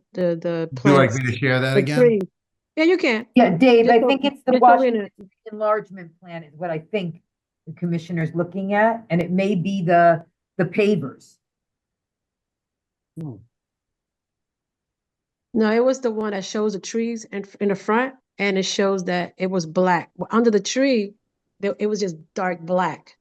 Okay, I don't well- think that's the intention that you're trying to show, but I want to make sure that there is plants in there as opposed to just being mulch or whatever the drawing was showing. I just wanted to confirm that. Yes, you're correct. The intent is to have plants at the base of the tree and not just mulch. Okay.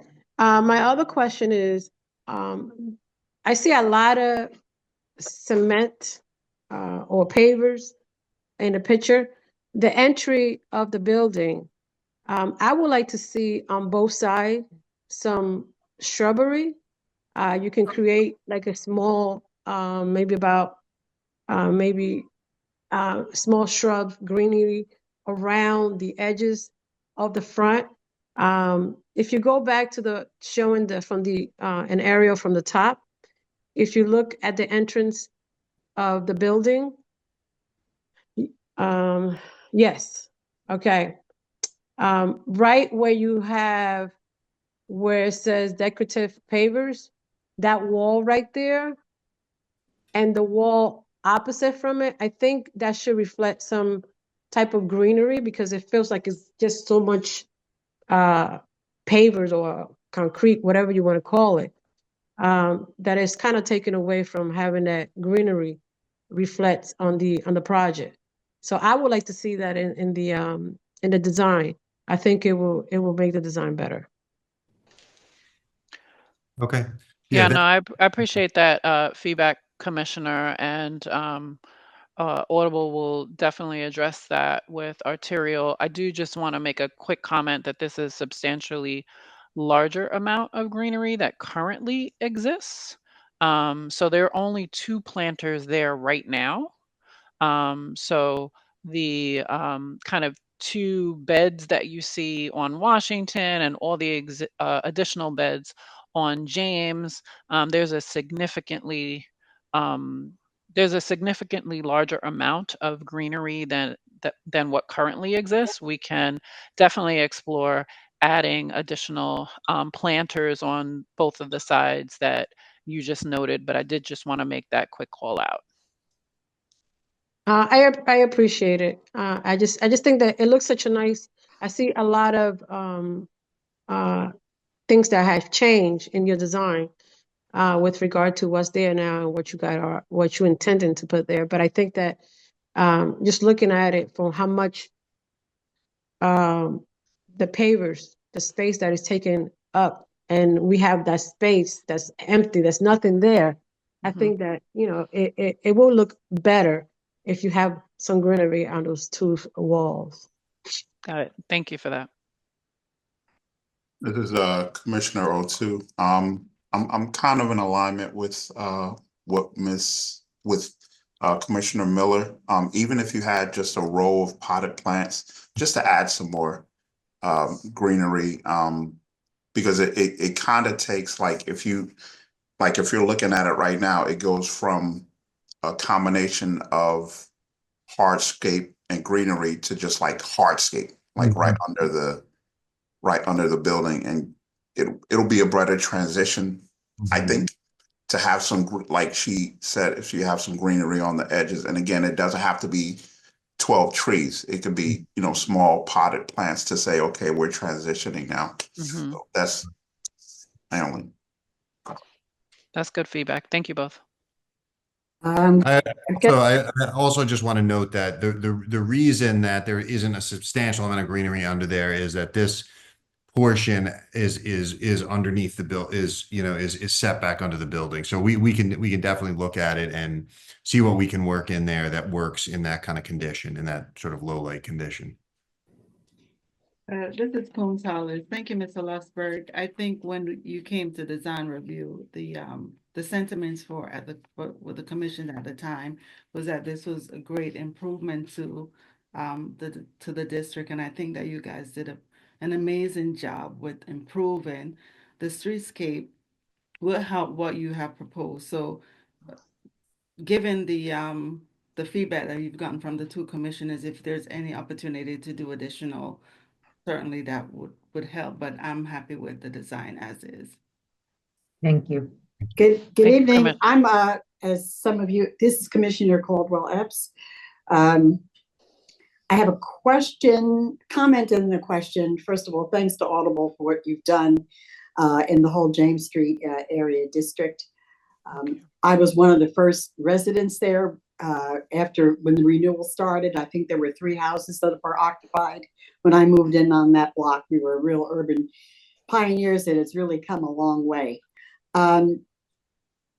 One question, is there anything going to be done about the parking on the street? Well, I just see a few cars there. I can't tell whether they're parked or whether they're just going. So will the parking remain the same? Just a question.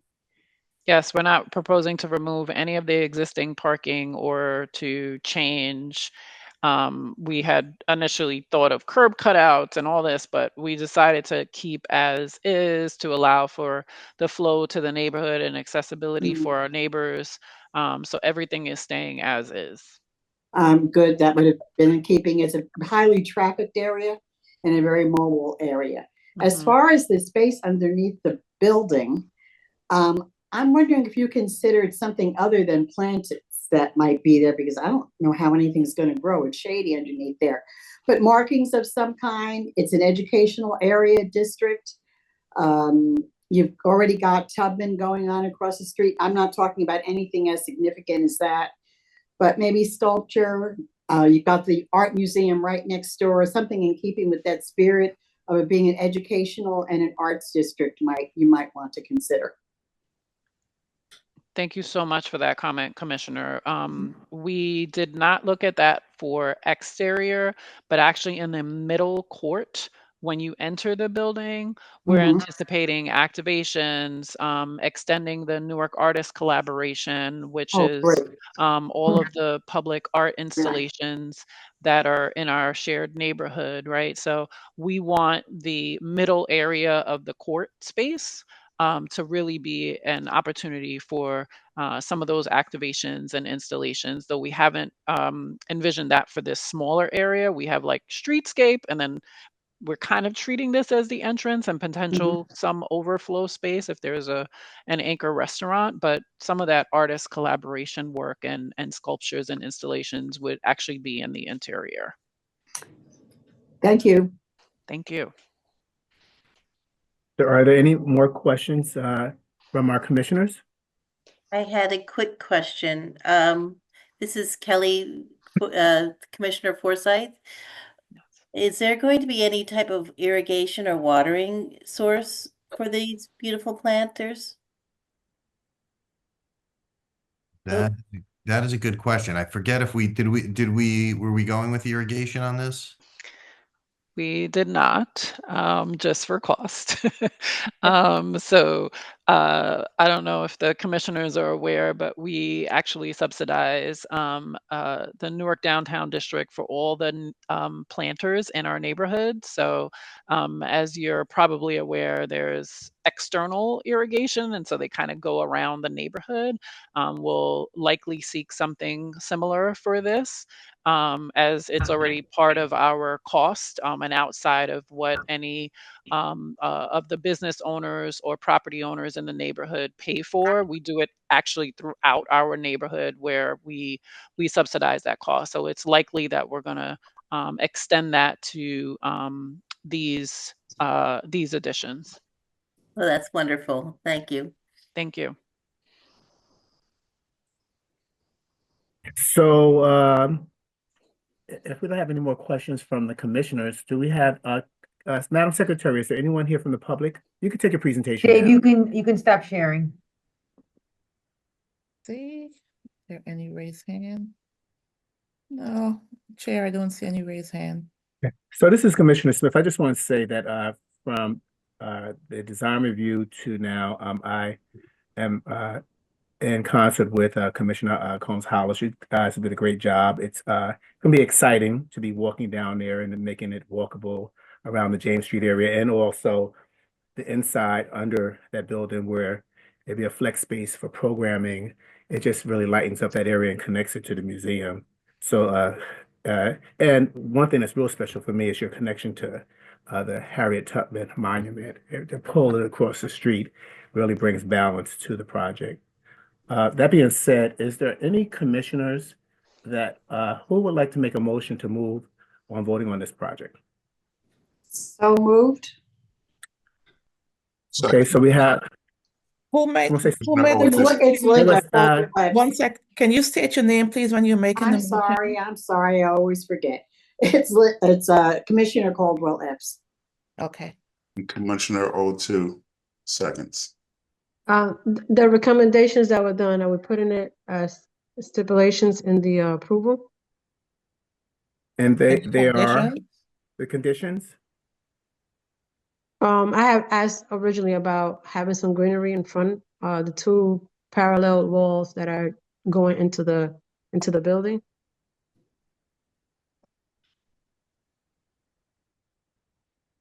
Are you putting that into the conditions into the motion? I Commissioner would Melody? like to, yes. That's why I'm putting it out to the commissioners.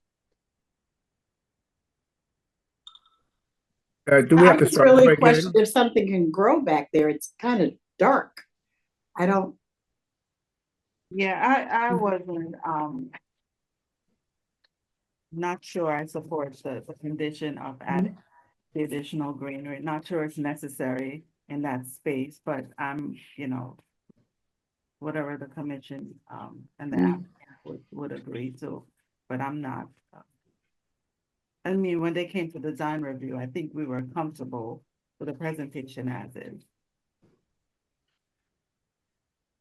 So is that motion off the table or it's on? Well, that is the condition of my vote, so. Okay. And I'm asking the commission to make it part of the approval. Unfortunately, the design review, I was not there, so there's no way for me to make these conditions prior to today. And so that's something that the individuals that handled that should have to take into consideration as well. Can I ask for permission to speak to the commission? Yes. We're happy to look at planters that are close enough to the entry into the building that would provide some exposure to lighting and sun. So I just want to offer that up in trying to be responsive to the commission and a good neighbor. Okay. So Kevin, I guess we have a motion. Yes. And a second motion, and that we can. Yes, we can move on. Based So upon let this me- conversation, we can have a condition that they will do to the best of ability to make sure that they have some additional planters there that will work with the lighting that's in that particular area. Okay. Motion made by Commissioner Caldwell Epps, seconded by Commissioner O'Toole. Commissioner Grosclaws, Yes. Commissioner Miller, Yes. Commissioner Forsyth, Yes. Commissioner Combs Hollis, Voting yes. Commissioner Caldwell Epps. Yes. Commissioner O'Toole, Yes. Chair Smith.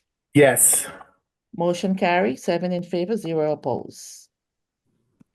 Thank you Thank very you. much. Thank you very Thank much you. for your time this evening. We appreciate it. Appreciate it.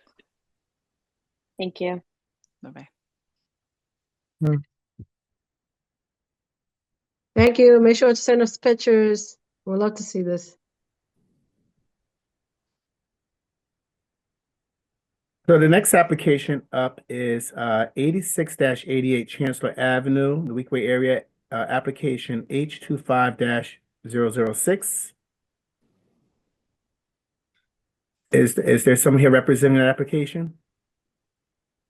1 second, let me see. Yes, I'm gonna see if I can bring her in. Okay, let me see. Okay.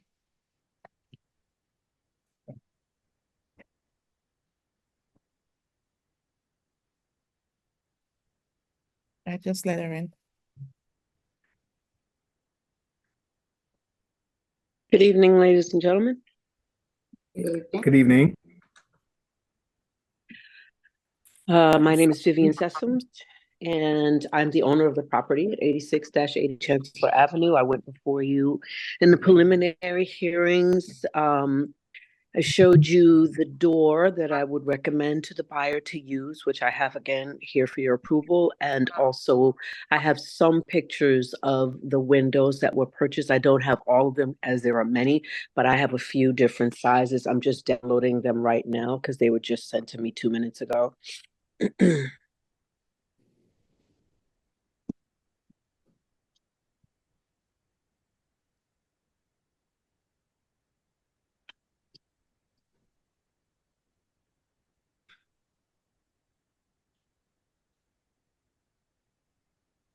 So I apologize, I had to step away. Are you bringing up a presentation or you're just speaking from the application? Me? Are you talking to me? I'm sorry. Yes. Please repeat that. I didn't hear you. Sorry. Are you, is there anything that you're presenting to us tonight? Yes, I'm presenting the windows, which I didn't have during the preliminary hearing, and also the door. Okay, please, share your screen. Okay. Sorry, I just have to figure out how to do that.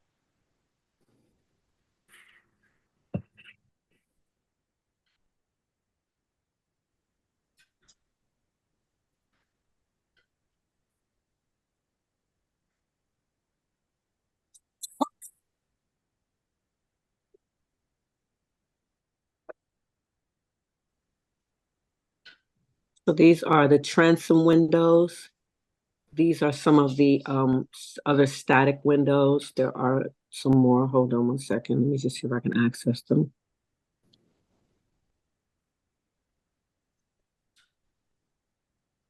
Commissioner Grosclaws, could you also show us a picture of your house so that we know how these windows would look on your house?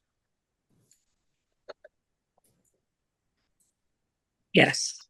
Hang on 1 second, please.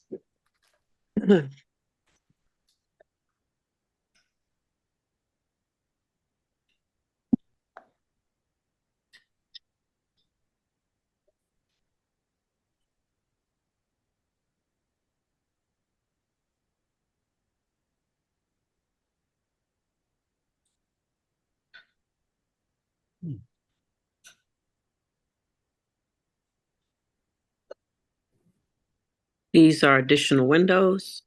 These are the openable windows. And hold on 1 second. I'm just going to grab photos of the house.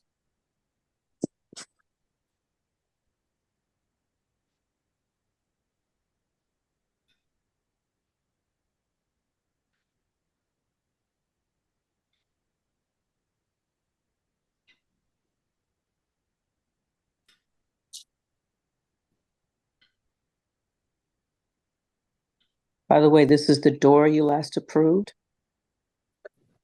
Oh,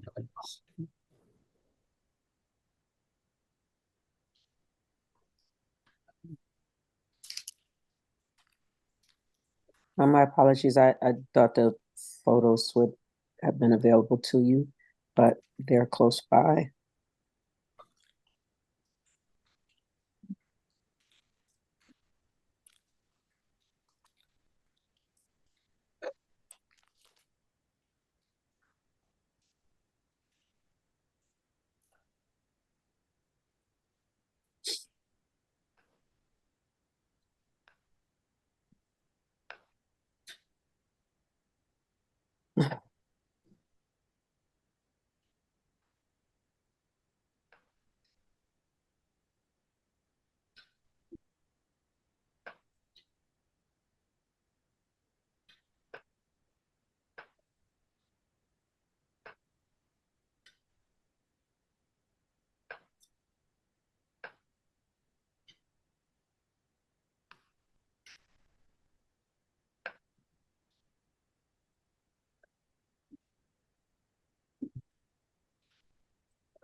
These are pictures of the house.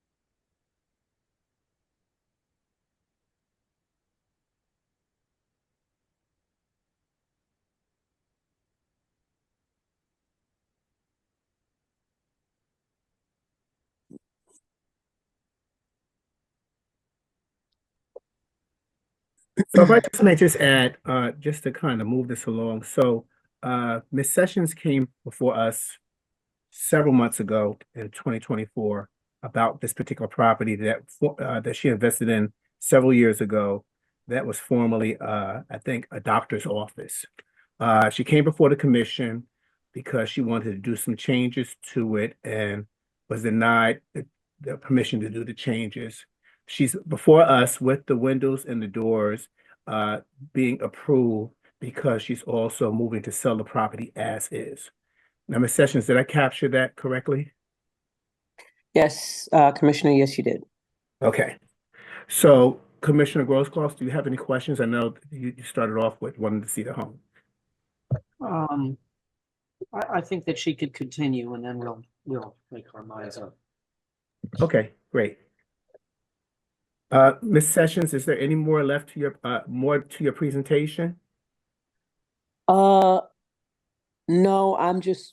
my apologies. I thought that the housing pictures would be available to you also. I'm just saving everything, so in case you want to re-see anything.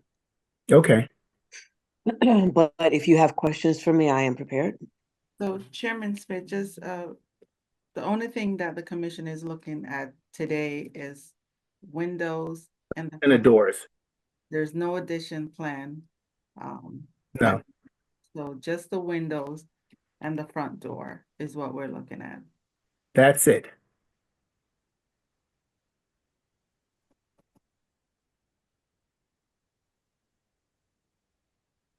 Commissioners, does anyone have any questions as relates to the windows and the doors that Ms. just presented? It's Commissioner Miller. I have a couple of questions. There's a door on the side that you can see from the street. Are you replacing that door or that door is remaining the same? They will probably replace the door, but they will probably replace the door with with just a similar white metal door, which is the same thing as the door that's on the back of the house. It's just a simple door. It's not any kind of historic door. It's not easily seen from the street. Well, the side door, you can see it from the street, and it for what last time I saw it was wood. It was a wood door. It is. So they would probably replace it. It's a white door. So they would probably replace it with a white metal door because it is a wood. I already replaced the back door because it was a wood door and it was rotted. Okay. So this is Commissioner Smith. I just want to just add, Commissioner Miller, because we're here for the windows and this particular door that she's talking about, once she sells the home, the owners will have to come back if that's something that they would like to vote on, because it will be out of it. She will not be connected to that because she doesn't plan on doing anything to it. It's going to be left as is, Commissioner Miller. Okay. It says the application say doors and windows, so that's why I was asking about that No, door. no, no, no. I appreciate that. Just want to just clarify that. My other question is, when you look from the street, from the left side of the house, there's windows already there that were placed in that look like they're vinyl windows. Yes. Those windows were already there when I purchased the house. I'm sorry, Ms. Vivian, that is incorrect. I know this property very well. I'm a licensed real estate professional. Those windows were put there after. You telling me that it was and it wasn't. So my question to you is, Ms. Miller, I have not replaced any windows. Let me just finish. Let me just finish. Because I know this property very well. Okay. Mm-hmm. Mm-hmm. Those windows, vinyl windows that were put in there were put after you purchased the property. Okay. They were not. They were not there before. They were not there. They were. I have not replaced a single window, ma'am. I understand what you're saying, but I saw the property when it was sold to you. So it was not there. You may have. And those windows were not replaced. I'm sorry, do not interrupt me. Let me just finish what I have to say. And those windows were put in there, those vinyl windows was put in there without having an application to come before the board. When those windows were put in there and placed, an application should have been done before those windows were put in. And we don't allow vinyl windows in historical section. So okay, I'm just bringing this out that it was not there. So, Commissioner Miller, I appreciate your recollection of that, but in this particular application, she's just coming for these particular windows and doors, even if they were put or not put there. They're there now, and I don't know what we could do about that and her selling the home. Well,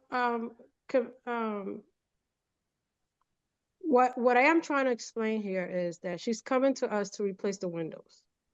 The windows on the side, they're already there. So which windows she's trying to replace? And the windows were put in there after she came to us, because those windows were not there before. So this commission does have the ability to tell the homeowner or whoever owns the property that they had to put the correct windows there to reflect what when they did the application for this particular area, that property is included in the application for the property for this area to be a historical area. So I am very concerned, because it is something that it should have been done, and it didn't, and now it's there, and I don't think that we should allow it to be left there. She could change it to what it's supposed to be, yes, but for her to put the windows in there, the vinyl window, and they said that they were not there, that she didn't put them in there, it's incorrect. Her recollection is completely wrong. And as far as my position is, if she's going to replace it, fine, replace it, but you have to put ones that it looks like for like, which is what the commission's supposed to ask of the homeowner.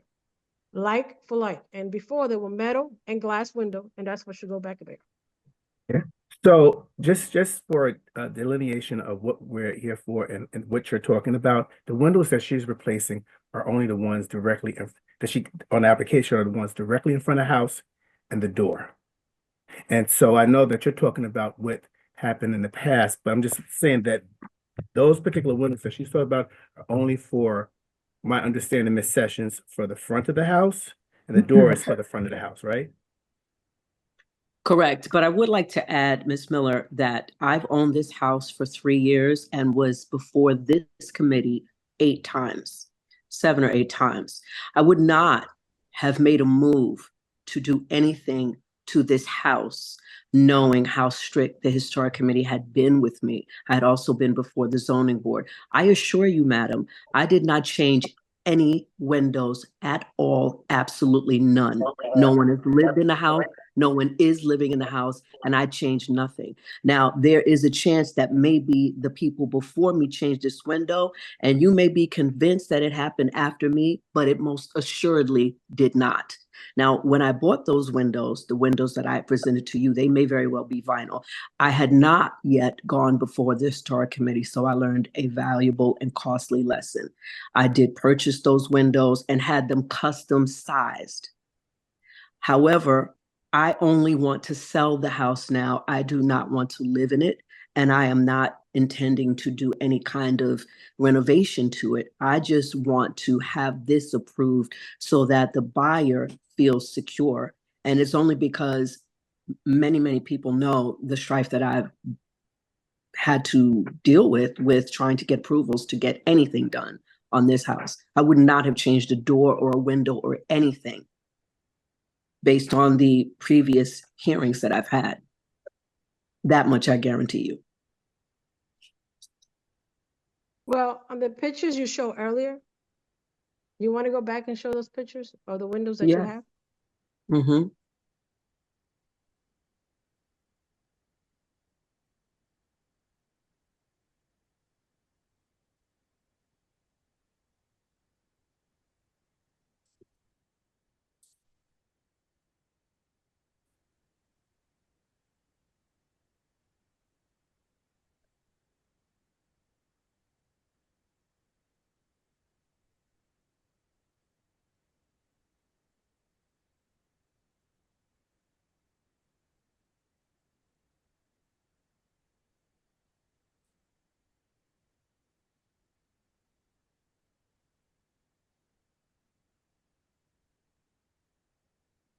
Okay.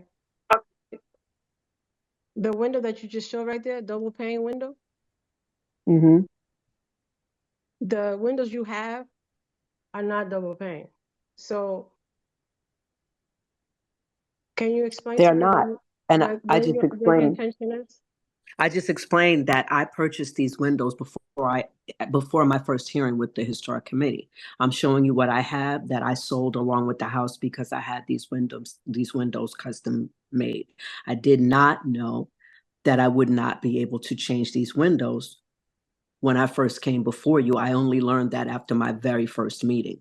Okay, so if you don't allow the buyer to use the windows that I have purchased, then they would have to buy new windows. Well, the front window has to be like for like. Do you have any pictures of the front windows? Because I didn't see any picture. All I saw is the double pane windows you had already, which is similar to what's on the window Well, right I now. mean, I hope that you understand that those windows do not open in the front of the house. Who would want windows in the front of their house that do not open? I was not aware that you would insist that they have to be like for like, because now a person cannot open a window in their living area. But if that is what is required, then that the buyer will have to purchase them. We don't, it's This is not Commissioner us, the Smith. commission. It's what the law, it's what the landmark rules are. We just enforce what the landmark rules are. Yes. And it says like for like. Yeah, so So respectfully, Commissioner Miller, what she did say is that she did not come before us and she purchases window in advance. If we do not approve these windows, the next person who buys the home will have to still come before us if they want to change the windows. The other issue that's at hand is the door. So if we're not going to approve the double pane windows that she purchased without coming for us and knowing that it has to be like for like, then for my opinion is that that's what it is. And the second piece is that there was a door that we were looking at that in design review, we thought that that would be the best door for that particular site. But I think that we just have to Whatever the condition is, and if someone is buying the home and they have to do like for like, then they have to do a new application to the Landmarks Commission. That would be my thoughts. Thank you, Mr. Chair. This is Commissioner Miller. Though I don't have a problem with the door, it's actually a very nice door for the property.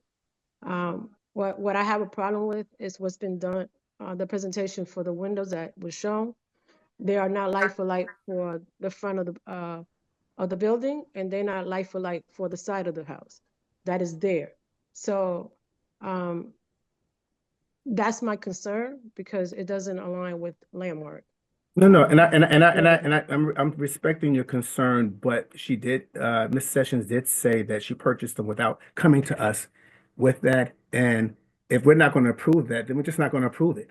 You know, that part of it as the condition, but approve the door, then she can move on to and selling the home. But the next buyer has to come to us with whatever changes that they're going to make to this particular property.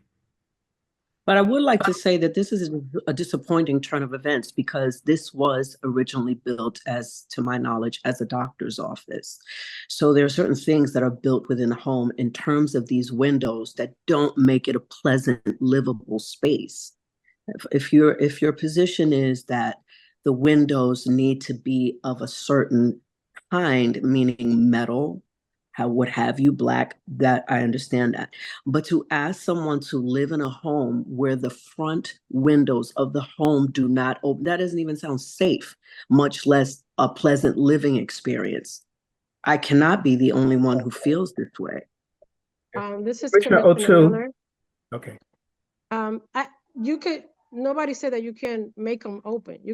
There's type of windows that can fit in that same space you have that can open. Both of them can open. You just have to, they're not as cheap, you know, as the other one. But myself, just looking at the windows, those are very nice windows. But if you have to change them, you can go to a window person that does it, and they can make a casement where both of them, the bottom and the top, can open. You have a whole bunch of air coming in. So I'm not trying to prevent you. The code's not trying to prevent you from it. You do have ability to make it open. Well, you were insisting that would be like for like, so I assumed you meant they should not open, because those front windows as they are do not open. Many of the windows in the house actually do not open. Yeah, I understand what you're saying. This is Commissioner Miller. I understand what you're saying. The windows that were on the left side, they're metal with glass, and they were very hard to open when they were there. And this is how I know that the windows that were on the side, even right now, somebody moving in, they will have an issue if those windows, somebody have not put them in there, because they were old, and also they were very hard to open, because it's basically a glass on metal. So what I would have loved to see, I would have loved to see that same pattern being two casement. You could have a casement that opens like this, and you can change those. It will look very nice. And even the front windows, also you could have a casement, top and bottom, and they open, and they will look really nice. So there's a way to make it work. It's not as cheap, but that's the way it could work for us, for the way the code is written. So they need to just be metal on glass is your position. It's not that they are they're able to open. They just need to be metal and glass only. Right? Was that the position of the historic committee? Correct, because it's like for like, right? So this stuff was in the 60s when they took this particular property into consideration. I think 60 or 70. That house was built in the 40s. Sorry, but in the 40s. Well, it was one of the last one that was shown on the list. I think you might be right. I might be wrong. I don't know. I don't remember if it was the 60s or whatever. But when the application was put in, part of the application, they included this particular building, the way it was. So what you do inside, we have no say so what you do inside. But the exterior, we try to maintain those elements because it's part of the historical application that was done when this session was put in for the state to approve it. Commissioner Moskos, can you show us the pictures of the front of your house again so we can see what the windows do look like now and make a suggestion? It looked to me like when I was looking at this that the top part was a solid piece going down to a piece that might be maybe 10 inches deep at the bottom. Can you show us the picture? And So, Commissioner Rosa, while she's showing the picture, yes, I don't think her application, well, maybe it was, and Miss said, you have to correct me, was that she was going to put those windows in there. She was, well, maybe you were you looking to get approval to put those windows that you purchased there? Or are you okay if, I was hoping to, because I desperately want to sell the house. I've owned the house and been carrying the cost for 3.5 years. So it makes it pleasant for the buyer, you know, so it's unfortunate, and it could potentially prevent me from selling the house now, but I wasn't going to put them in. Let me say again what I was saying. The top part shouldn't be movable, but the bottom part, all it has to be is in a frame, and it would open in. Not side to side, but it would open in. And that's how you get. I understand what you're saying, but the problem is that part of the window that you're talking about opening is very, very low to the floor. It's very low. So there's no wall space in that house right now. It's gutted, and there's no actual wall space. So that wall is one of the walls. But be that as it may, my intention is to sell the house. Okay, if I were intending to keep the house, I would debate you, because the way that house is laid out, and Commissioner Miller, you are probably familiar with this as you are a realtor, that wall, you don't have sufficient wall space. That window could open out, but then you can't have anything cover it. Also, open it in. Say it again. Open it in. I understand what you're saying. I do, Commissioner. I Pull it understand. in.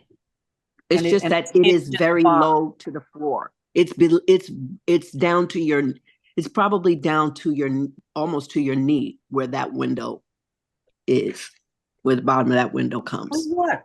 Yeah, so You can open it. That's what you're looking for. I'm not going to live in it. I'm just trying to help you understand how a buyer would feel buying it, having to do as you're asking. I mean, initially I wanted to replace windows and remove that bottom section because it doesn't give you livable wall space. But I also wanted to add a floor. So my asks were great, and I gave up on that, you know. But I'm suggesting this to you now because, you know, custom windows are very expensive. This may impede me being able to sell the house. However, you guys have the final say, so I'm here to listen. Anthony, can you see what I'm seeing when I say to open the bottom section in? There's usually like a crank in the middle, and it opens in, and it might be and that way it doesn't come out, or you don't have to shield it or anything else like that. And you know, the little wall space that's down there, no one's going to look at it. I mean, they're going to look out the window. They're going to enjoy the view. All right, this is Coombs Hollis. I think what we've heard from the applicant is that the previous use of this building was a doctor's office. Yeah. I think the new use is going to be residential. So we really need to take that in perspective as to what is proposed. I mean, like the previous application, you look at each case as it comes before you. And yes, this is why the commission is here, and we want to maintain the look and feel of historic district. That's why we're here. And so we spent an hour making it work for another application, right? And I mean, we're calling out this applicant as a liar, which is, I think that was disrespectful to do.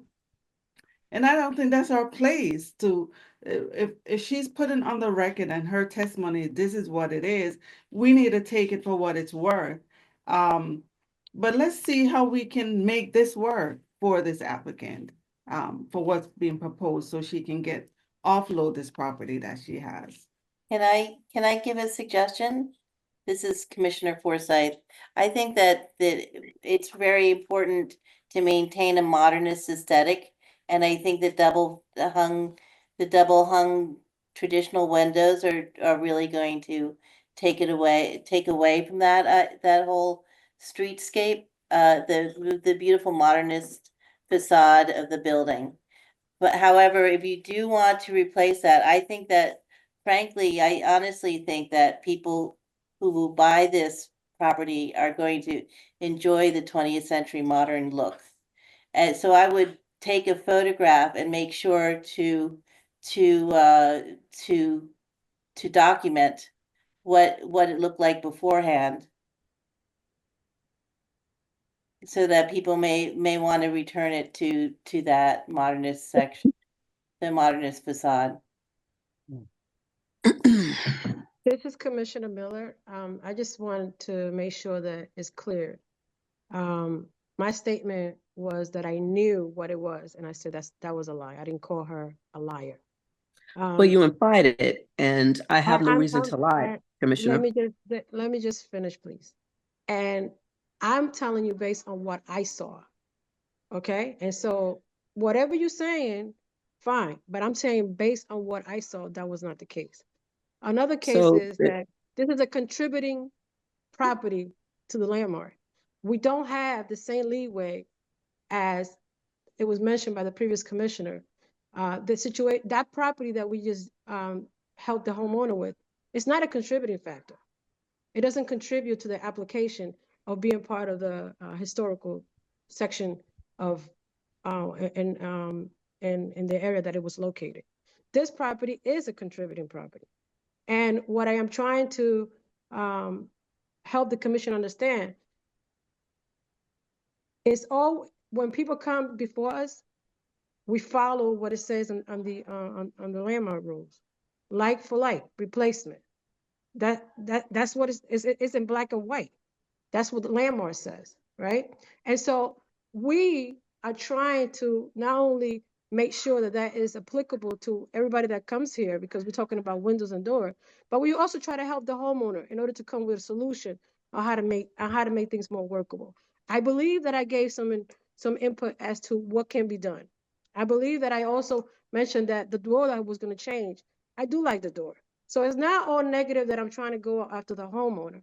I'm just trying to comply with what we are here to do, to comply with the landmark rules and comply with the codes.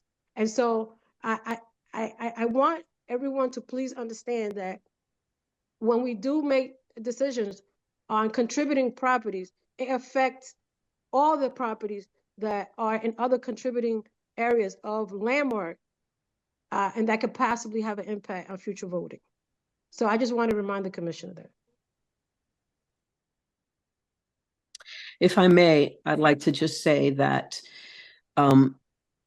when I went before the zoning board, I had probably 50 or 60 people there to speak on my behalf. Many of them were people who own homes in the block, who have seen this house as an eyesore for the last 30 years. It's been in varying states of decay and empty for years at a time. No one has wanted to take this on and improve it and make it something better. I am one of the few people that you'll ever know who will actually lose money trying to keep the original details of a home. I'm in this to make money, obviously, but I have lost money in trying to keep original fireplaces, stained glass floors, balustrades, whatever I can keep, because I understand the beauty. By the way, I grew up in Newark, so I understand the beauty of these homes, and I also understand that Newark has suffered a blight, and that homes in South Orange, comparable homes, don't go for the same amount. People are not able to sell their homes when they want to leave the area because of the varying things that, go on economically. I am not one of those people. However, I have been keeping up the cost of this house for 3.5 years because of the historic committee's harsh tone toward this house. And I feel it's been unfair, and I feel persecuted. And Ms. Miller, I have a lot of respect for you, and I really admire the tone that you took for the previous applicants before me, but I feel that your tone is very reminiscent of the previous historic committee. And I had been told by my attorney and other people in City Hall that this was going to be a better experience for me because the people on this committee are much more tolerant. I understand you have a job, and I think it's an important job. It's a very important job because the history of Newark is important.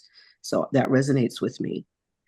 At this point, I've lost money on the house, and I'd just like to be able to sell it. So, Ms. Sessions, this is Commissioner Smith. Yes. First of all, commissioners, does anyone have any more comments as relates to this application? Commissioner O'Toole? Are you there? Yes, this is Commissioner O'Toole. I'm here, and I was a part of the zoning board meeting that she alluded to before. This property is a very, very difficult nut to crack for a variety of reasons. And for her to take it on, I give her kudos for that, because this is not an easy play by any means. When it comes to zoning, when it comes to the historical upkeep and what needs to be kept and what you can do, and then also pragmatically, if you're selling it as a residence, you can't park on the property because the grass has to stay, and it's rough. It's rough. And again, like, I think if the door that she selected, I like it. It fits with the historical context of the building and what we want to see.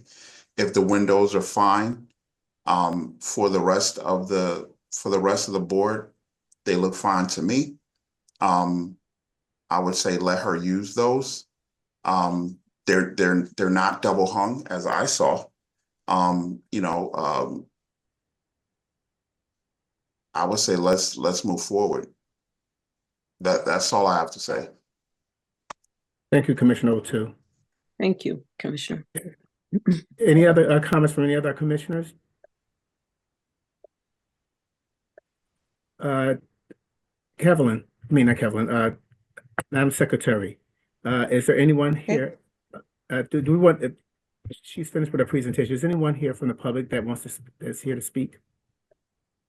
No, Chair, I don't see any raised hand. Okay, commissioners. Well, can we get a motion on this particular application? If someone wants to move this application, if there's any conditions, whatever there is, let's move forward.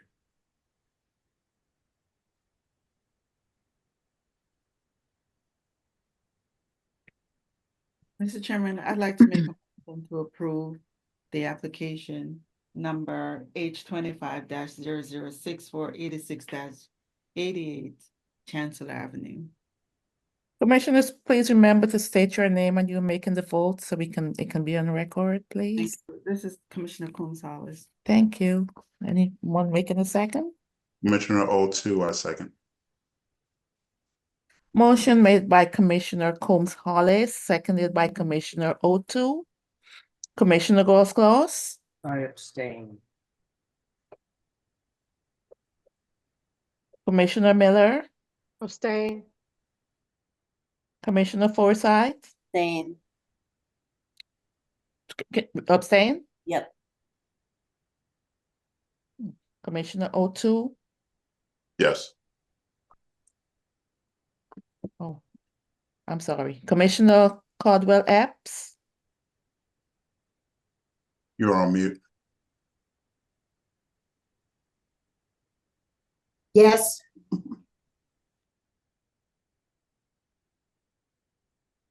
Commissioner Combs-Hollis? Yes. Commissioner O'Toole? Yes. Chair Smith? Yes. Motion carry 4 in favor, 3 abstentions. Thank you very much, Commissioners. I'm very grateful. Have a good night. Thank you. Thank you. So we have one more application. This application Excuse me, is a can be one thing. What? Doesn't there have to be five 5 votes, yes. votes? It has to be 5. Oh, does it? Okay. Well, Yeah. The abstentions go with the motion. No, if they abstain from voting, then No, they don't. if they abstain, no, they need 5 for a vote to approve it. Mr. Chairman, what I don't understand is you abstain from a motion after you've heard an application, the entire presentation. Not sure that follows Robert's rules to do that in the end of the presentation to make an abstention. So you could help me out, Mr. Chairman. Yeah, we had that done before during the vote. It may have been done before, but I'm not sure it's correct. So I'm just asking for clarification from the chairman, how that is supposed to be handled. So Based on Robert's rules. yeah. So Commissioner Combs Hollis, I have to say that I'm not exactly sure, but I think there's something that we should look into to make sure that we're doing it correctly. I think that that's a good idea, and I think that she accepted the 4 as a as you know. As a yes, with it, she can move might forward. Back to the city hall and say that she was approved. But she came off very quickly off the line. She just, you know. But I think that it was also on us that when we said it was approved, that it was like it was okay. Because I thought it was also. I didn't realize, I forgot that it had to be 5 votes. But I think you could look into it, and then if it's something that has to happen, then we may have to call her back. But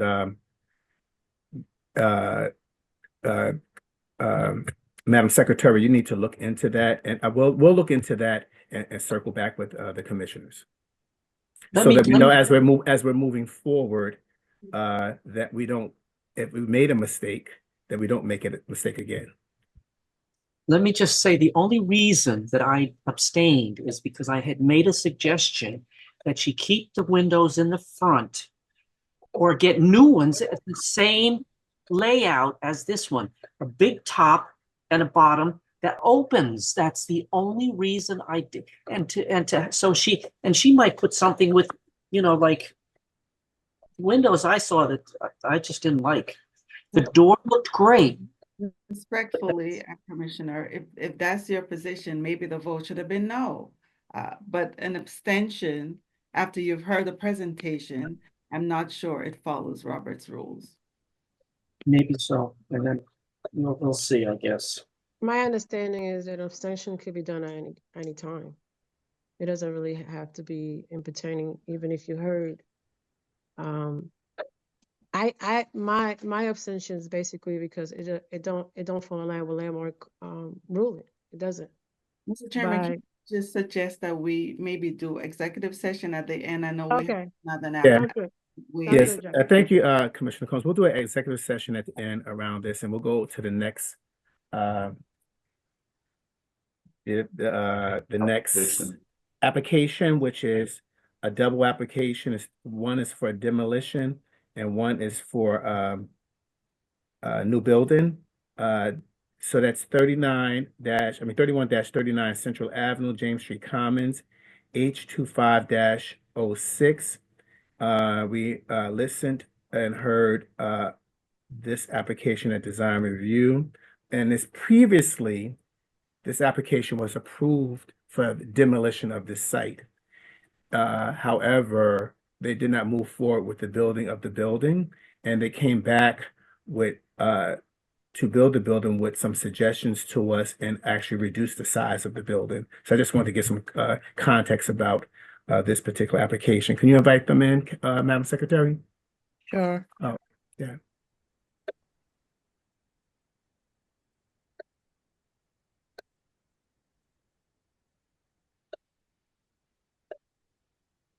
Has their hand raised. And good evening. She's with us. That's Emily Everett. Okay.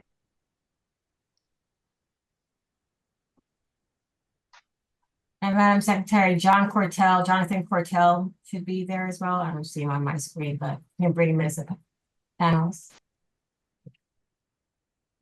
Okay, I think they're all in. Thank you. And good evening. I know it's been a very long and eventful night, but Marcia Moore on behalf of the applicant from the law firm of Post Pollock.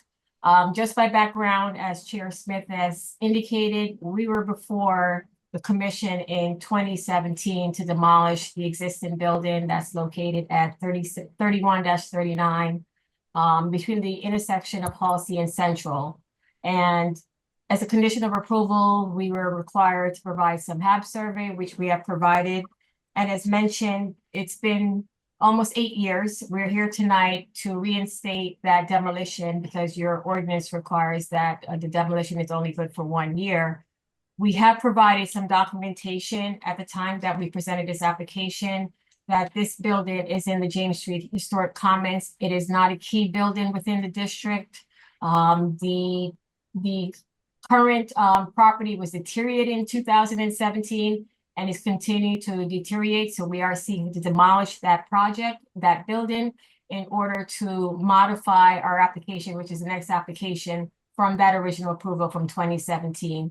We have provided as part of our application various reports that we submitted in 2017, in addition to the photographs from 2017 and the existing condition of the building today.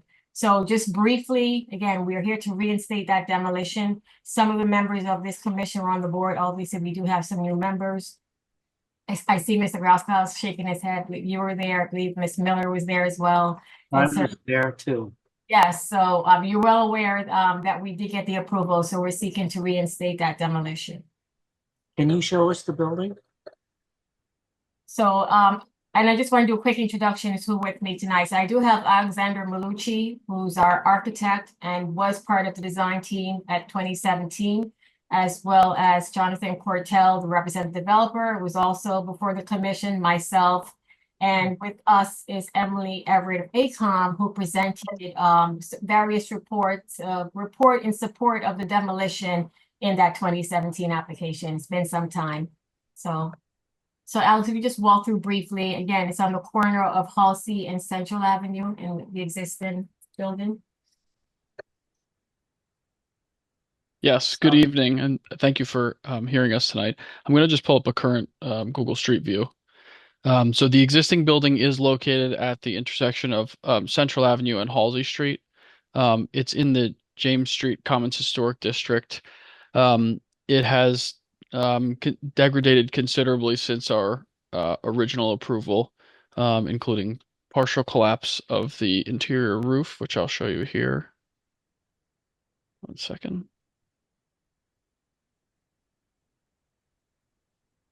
And as Marcia mentioned, I was the architect for the initial approval, the amended approval, and the current submission. There were certain conditions of that approval that we do not intend to modify. They included retention of some portion of the terracotta frieze at the top of the building, as much as we are able to preserve during that demolition, which would be reinstalled as part of the building. And as Marcia mentioned, the other condition of our prior approval was a HABs Level 2 survey, which was completed and documented with the city.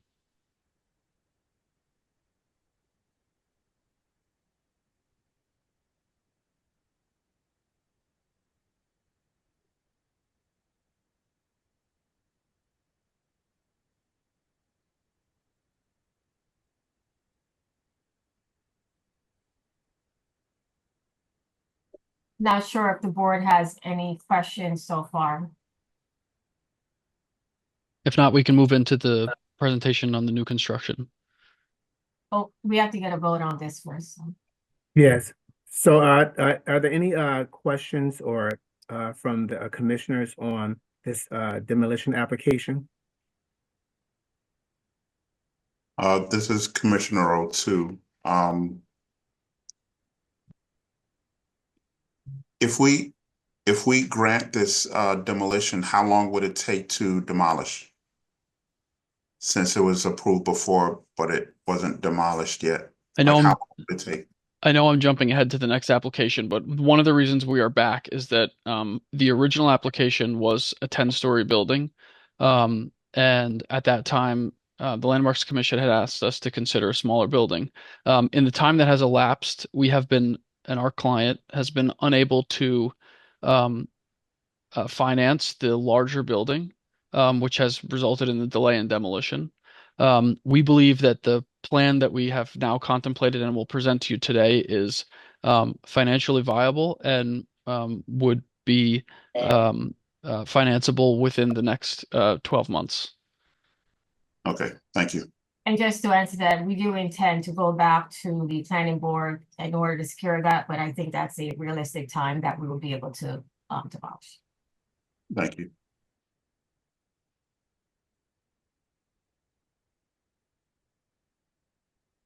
Any more questions from the commissioners?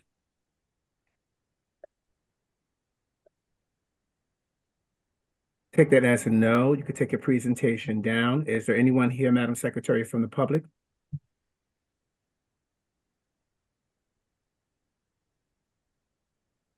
No, sir. No.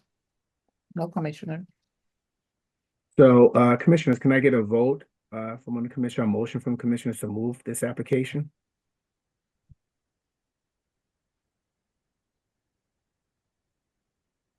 Just wondering if we need a motion since we've already approved it.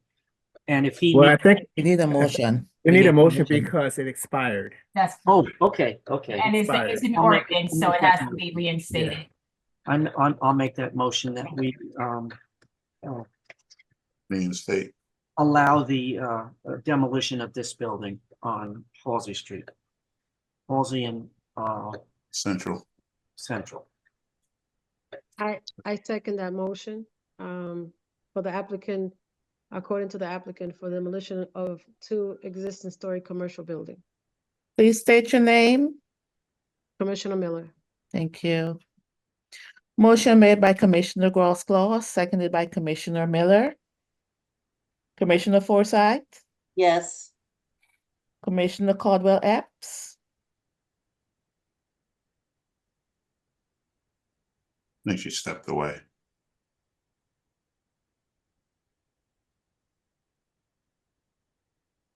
Yeah, except the way Kevin. Commissioner Combs Hollis, Yes. I'm sorry, I didn't step away. I lost my power and I had to replug it in. Oh, Yes. okay, thank you. Commissioner O'Toole, Yes. Commissioner Grosskloss, Yes. Commissioner Miller, Yes. Chair Smith. Yes. Motion carries 7 in favor, 0 opposed. Okay, same team. 31-39-4143 Central Avenue, H25013. Presenting the new proposed 6-story construction. Can you please bring up your presentation? Yes, thank you very much. And we are excited to present to you tonight a modified design for this site, again, that we believe we will be able to effectuate quickly, and hopefully we'll be able to bring new life to this corner. So I'm just going to run through this presentation, and if I'm repeating some of the stuff we covered initially, I apologize. I just want to make sure I'm putting the whole picture together. So the property is located at the corner of Halsey Street and Central Avenue and extends from Halsey Street all the way to the existing Salvation Army building. The existing building does not extend all the way to the Salvation Army building. There's a gap. Part of our proposal would restore a complete street wall along Central Avenue. I include this slide as a reference for those that may remember or those that may perhaps not participate in the original approval. The massing image on the left is our original 10-story proposal. Some of what we had worked with the Landmarks Commission at that time on was to reference the adjacent VA building and to bring some of those datum lines across the cornice at the top, the mid-band. There was a concern at that time that I think we worked through relative to the height of our proposed building, as it relates to the height of the VA, where we would be higher than that building. What we're proposing now is a building that is 6 stories in height in total, and would be the top of the building aligns with that top cornice and does not exceed the height of the adjacent VA building. From a program perspective, what was approved originally was 10 stories, 102 units, and 13,000 square feet of retail. What we're proposing tonight is still a mixed-use residential building, but with 70 units, 6 stories in height, and approximately 8,800 square feet of retail. Some of the critical datum and contextual cues that we used to design the original building, we have maintained in the new design. So first is the reference to the single-story Central Avenue datum that relates to the Salvation Army building, as well as along Halsey Street. This is kind of creates the bottom of the building. The height reference and using where we previously had a cornice to reference the VA building, now we've capped our height to align with the cornice on the VA building, which we felt was an important datum line along Halsey Street. And then finally, one of the principles that we had relied upon to allow our building to continue the street wall but not compete with the adjacent VA building was to create what we call the hyphen, which is to set back the portion of our building that touches the VA building and to create a transitional piece using the massing between the two buildings. This is a rendering at the corner of Halsey, which you can see in front, and then Central Avenue. You can see the Salvation Army building adjacent to our building. You can see the proposed ground floor, single-story datum, the reference to the cornice at the top of the building. A few of the important elements that we've maintained on the building were the use of brick material, timeless material on the main body of the building. At the ground floor, we're proposing a terracotta or similar product, which is referential to the terracotta on the original building. You can see those the retail spaces located along Central Avenue and on Halsey, as well as our lobby. This is the second view looking down Central Avenue. You can see the Salvation Army and the Rutgers Alumni Building in the foreground. And then a close-up of the ground floor where you can see the retail activation, that single-story band that creates the bottom of the building, and then the red brick on top of the building. And then from a materiality perspective, you could see that use of a variegated red brick, which we felt did not compete at all with the tan stone coloration on the VA. And then the darker color ground floor to kind of ground the building. That material also runs up as the hyphen between the two buildings, which you can see here. I referenced in the first application that one of our conditions of approval on the demolition was to preserve portions of the terracotta frieze or medallions at the top of the existing building, which we would intend to maintain and reinstall in the lobby to the extent feasible. We'll do as much as we can, and then complement that with additional matching terracotta on the lobby wall. And then from a lighting perspective, we intend to use limited facade lighting, but to create visual interest at night. This is something we've done successfully on some other adjacent buildings in the downtown, including the Haynes Building and Walker House or 540 Broad Street. And in this case, rather than lighting straight up the vertical piers, we intend to use a 4-directional light, which would light the horizontal spandrels and then the vertical piers, in addition to vertical lights at the ground floor. And then just to orient you on our ground floor layout, you can see in this plan Central Avenue at the bottom of the page and then Halsey Street on the right side of the page. We have that approximately 8,000 square feet of retail space. The main residential lobby is located off of Halsey Street. You can see that entry here with adjacent management office, bike storage, mailboxes, and package room. And then on the far end of the building near Salvation Army is where we've located our utilities. We aren't proposing a basement or any parking on site, which is consistent with the intent of the Broad Street Station redevelopment plan.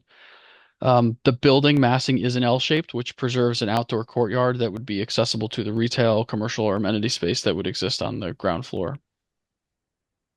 And then the upper floors are fairly typical residential unit layout with a mix of 1, 2, and 3-bedroom apartments that wrap the L, making a continuous street wall along Halsey and Central. And I think that is a summary of our application. I'm happy to go back to anything that I may not have covered or that there may be questions on. Thank you for your presentation. Commissioners, do you have any questions as relates to the new design for the building? Commissioner Miller, I have a question because I think we covered this when we, I don't know, for some reason it comes back to my mind. The windows, the style that you have, Mm-hmm. is that how the window's gonna look? Because I remember that we had changed the style, but it looked like you guys went back to the same style that we had changed before, which I like the other one, the one we changed it to. But I'm just kind of curious. Go ahead. Yep. This is similar to what we had previously, and that is what we intend, where we would have a fixed window and then an operable window. So this portion would be fixed, and then this most likely would be the operable portion of the window. And they're very large windows. This building will have expansive light and air within the apartments. So the small one is an operable, but the big one is not. Correct. The big one would be fixed. You're usually limited on how big you can make an operable window, and since these are large fixed windows, the smaller one is the one that would be operable, most likely in swing casement. Okay, I got it. I like this design better. Not crazy about the window style, but I like this design better. I personally thought the other one was too tall. But it's still a contributing to the neighborhood and kind of align. I like how you took into consideration the buildings next to it and the height. So I really like the design. Thank you. I have a question about the trees that are out there. Mm-hmm. Are they in grates or something? How are they planted? Yeah, they would be, there's no sidewalk vault. Some of the buildings in the downtown have a vaulted sidewalk where the basements extend under the sidewalk. Since we don't have a basement here, and that will just be new sidewalk, they will be trees with tree grates along the frontage. And how large? I mean, what size trees will they be? What's their capacity? They're usually the trees that we install from the beginning are about 6 to 8 feet tall, with a 2 to 3 inch trunk, and then obviously they will grow considerably larger over time.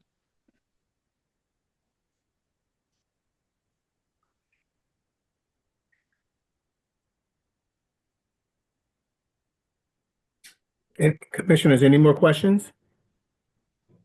Oh, sorry. Go ahead. Go ahead. No, go ahead. No, I was just gonna say, all the commissioners are good with the style of the window.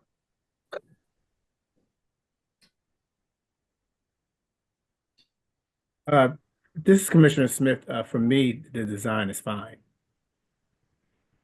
This is Commissioner Forsyth. For me, this design is fine too. Me too. Close.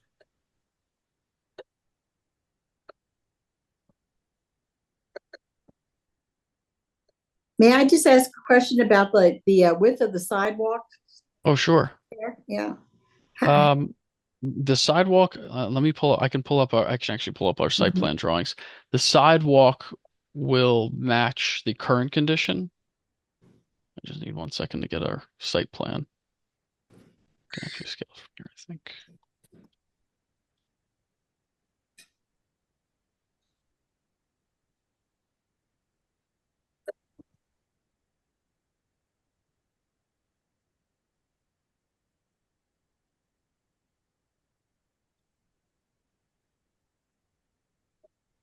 So the sidewalk on Central Avenue is approximately 12 feet wide.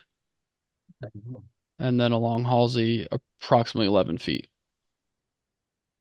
And that's really predicated on us aligning with our property line, and then that will align the street wall on both frontages. I just, and I'm sure that that's fine. My question was just asking because I just noticed how much the street traffic has increased around this area, and wonder if we're making allowances for that. Now, there's no parking. What is the closest facility that will be available around there? Just down the block. Yeah, there are actually a Sure. number in very close proximity. Right across the street is the Edison lot. It was actually referenced in a prior application. This is the one that has the ivy on the fence. And then just immediately diagonal on Central Avenue, kind of at the back of Kislak and Haynes is another Edison lot. Yeah, small lot there. Yeah.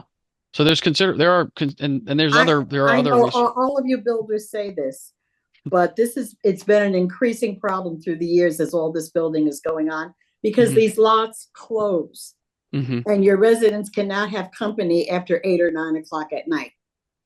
So that's why I bring it up all the time. It's okay during the day. It's not okay on weekends and in the evenings. And I know this is not you, and that's not this committee, but I just bring it up all the time anyway. It's Thank okay. you. I've struggled to find parking Can I sometimes add to downtown that too. also? Maybe 2 blocks down is the museum's parking lot. That's gone. I'm sorry? It's gone. Well, well, you're right about that. That's Yeah, right. it's gone. Excuse me.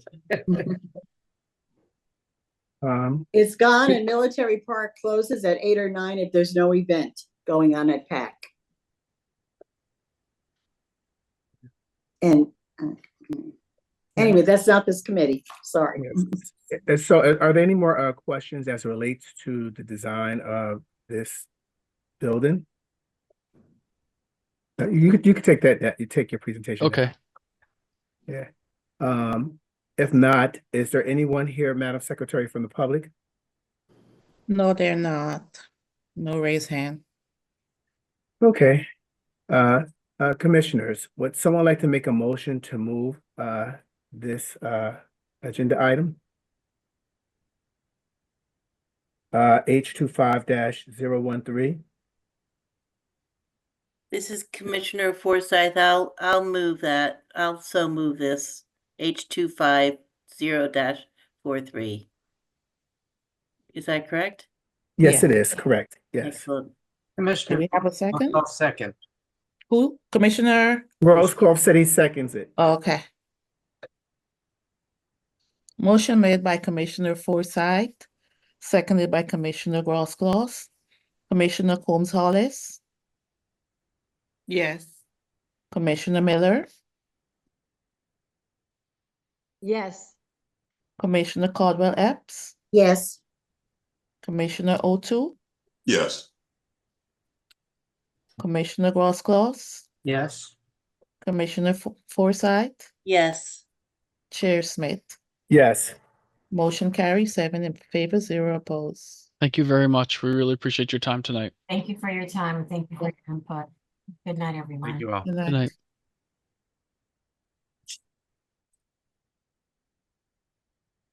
Is everyone going, Kevin? Yes, let me just stop the recording. There's a Recording hand, stopped.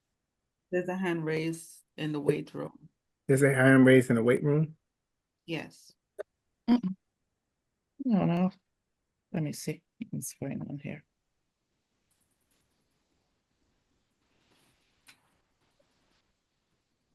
I can't get back in. Okay, let me see. All right. Oh, there. Okay, Miss Sessom is back. Okay, let me bring her in and see what.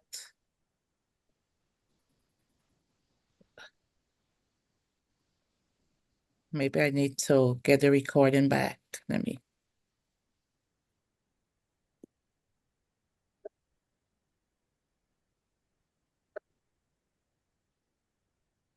Okay, there goes Miss Sessom. Commissioners, my sincere apologies. It's just been brought to my attention by my attorney that I may also need this committee's approval to change the zoning of the house from business to residential. I wasn't aware of that beforehand. I just got off the phone with him. He just made me aware. So this is Commissioner Smith. I think when it comes to zoning, I'm not sure if that's in our purview to change that. But I'm glad you did come back. And the reason I'm glad that you came back is because it's been brought to my attention, and I thought that it's just majority rules, but and only for a demolition, but that the 4 votes and 3 abstentions does not give you permission to move forward. Recording in progress. Okay. So I need Anthony, to repeat. excuse me, can you repeat that, please? Because the recording is now rolling. Thank you. Okay. So what I said, and someone can chime in. I don't think that we have the purview to vote on changing the use of the building. That's zoning from commercial to residential. I said, but I'm glad that you came back because it was brought to our attention that we needed 5 votes in order for for what you came for to pass, not 4 and 3 abstentions. And so I'm glad you came back because now what do we have to do now, Kevin? Do we have to We read? needed 5 votes for it to, for an approval. Okay, I just want to make it just a suggestion. Since everybody's here and we can get this over with. Ms. Sessions, this is my recommendation, is that if we take the vote again, that it will be a condition that the door is approved and the windows will not be able to be used. If not, you're not going to get the votes that you need in order to move this forward, and you will have to come back. And it just will be, I don't think that's my suggestion. Any commissioners, if you want to chime in around this, I just think that because we're going to have to call you back anyway. So, is there anybody that would like to chime in on this? Yes, gross clause. If she heard what I said the first time about the windows, do you have your computer on and can you show the screen? I can't. Commissioner Grosskloss, what you don't understand is that this is the front of the house. Okay. Well, I'm agreeing with everything that you want to do except change the windows in the front. The bottom piece of 1, 2, 3, 4 windows, that could be an opening. You could 2 pieces of glass in each section of those, and the bottom can open in instead of up or down. That's the only thing. I understand. I understand. Doors, you can do your doors. I understand what you're saying, but what I'm trying to explain to you is that those windows look high, but that bottom piece is around your calf. Now, this is not, I'm not going to live here. I'm going to sell the house. I would probably just tell the buyer not to change the windows. They may not like that. They may decide to come back before you. So if I cannot get approved for it, I will accept that. Yeah, and that's what I'm saying. This is Commissioner Smith. I'm not. I know that you are not interested in changing those windows. You have windows that you have here. However, with the vote that was taken, it's not going to fly for you to do anything. So my request, a suggestion, is that we cast the vote with the condition that the windows will stay as they are. The door can be replaced. And then at that point in time, we should have the votes here, and then you can go on and sell the building. However, we have no jurisdiction over changing the zoning. They are insisting that you are the only ones who can approve it. I'm not aware of that. So, Madam Secretary, and for those who have been here, Commissioner Miller, are you aware of that? Yeah, I believe. I'm sorry. Go ahead. Go ahead. This is Commissioner O2. The reason why there are 3 separate commissions is to basically focus on the 3 different areas: central planning, zoning, and landmarks and historic preservation. We, as the Commission for the Landmarks and Historic Preservation, have no jurisdiction over zoning. There's been several applications that have come before us where, inadvertently the discussion kind of dipped into zoning, and we had to get pulled back and say, no, that's not our jurisdiction. Our jurisdiction is landmarks and historic. So for us to be able to change the zoning, that's totally not right. And so if there is a zoning question, for you to change it from a commercial to a residential, you would have to put that towards zoning and not us. We can only talk about historic and landmarks. Understood. So just to be clear, the discussion is around the front windows being changed. That is what you would like to not have changed. The other windows around the rest of the house can be changed? And these windows viewed on the street. Yeah, so, yes, Commissioner Miller, anything that can be viewed from the street is something that we handle. But if you can't like the back, we can't see it. You can do whatever you want to the back. But the side windows also cannot be changed. They have to be like for like, according to Like what for like, the yeah. Newark code Okay. said. Understood. Thank you very much. I appreciate it. No, And no, no, so no, no, sorry to you come can, don't back. leave. No, no, no, no, no, no, no, no, don't leave. So the question is that do we retake the vote as relates to what we're recommending so that we know that we close out that portion of it as for landmarks? And if she has to go to zoning, she goes to zoning? I agree with this, Commissioner O'Toole. I agree with that. Yeah, because Commissioner this, Miller, I think you have to recall into the record the previous voting and then. okay, we could start it all over again. Okay. So, 86-88 Chancellor Avenue, application H25-006. Applicant's proposing replacing doors and windows because we're not concerned with interior work. So we heard the application. And so can we move forward to make a motion based on what we heard with the condition? And you withdrawing the previous vote that was granted? Yeah, yes. So we're making two motions now. One to. We're only making one motion. One, okay. So the only motion is that. One motion with a condition. We're making a motion and a condition. Yes. So O'Toole, I think that you started this off. Can you finish this for us?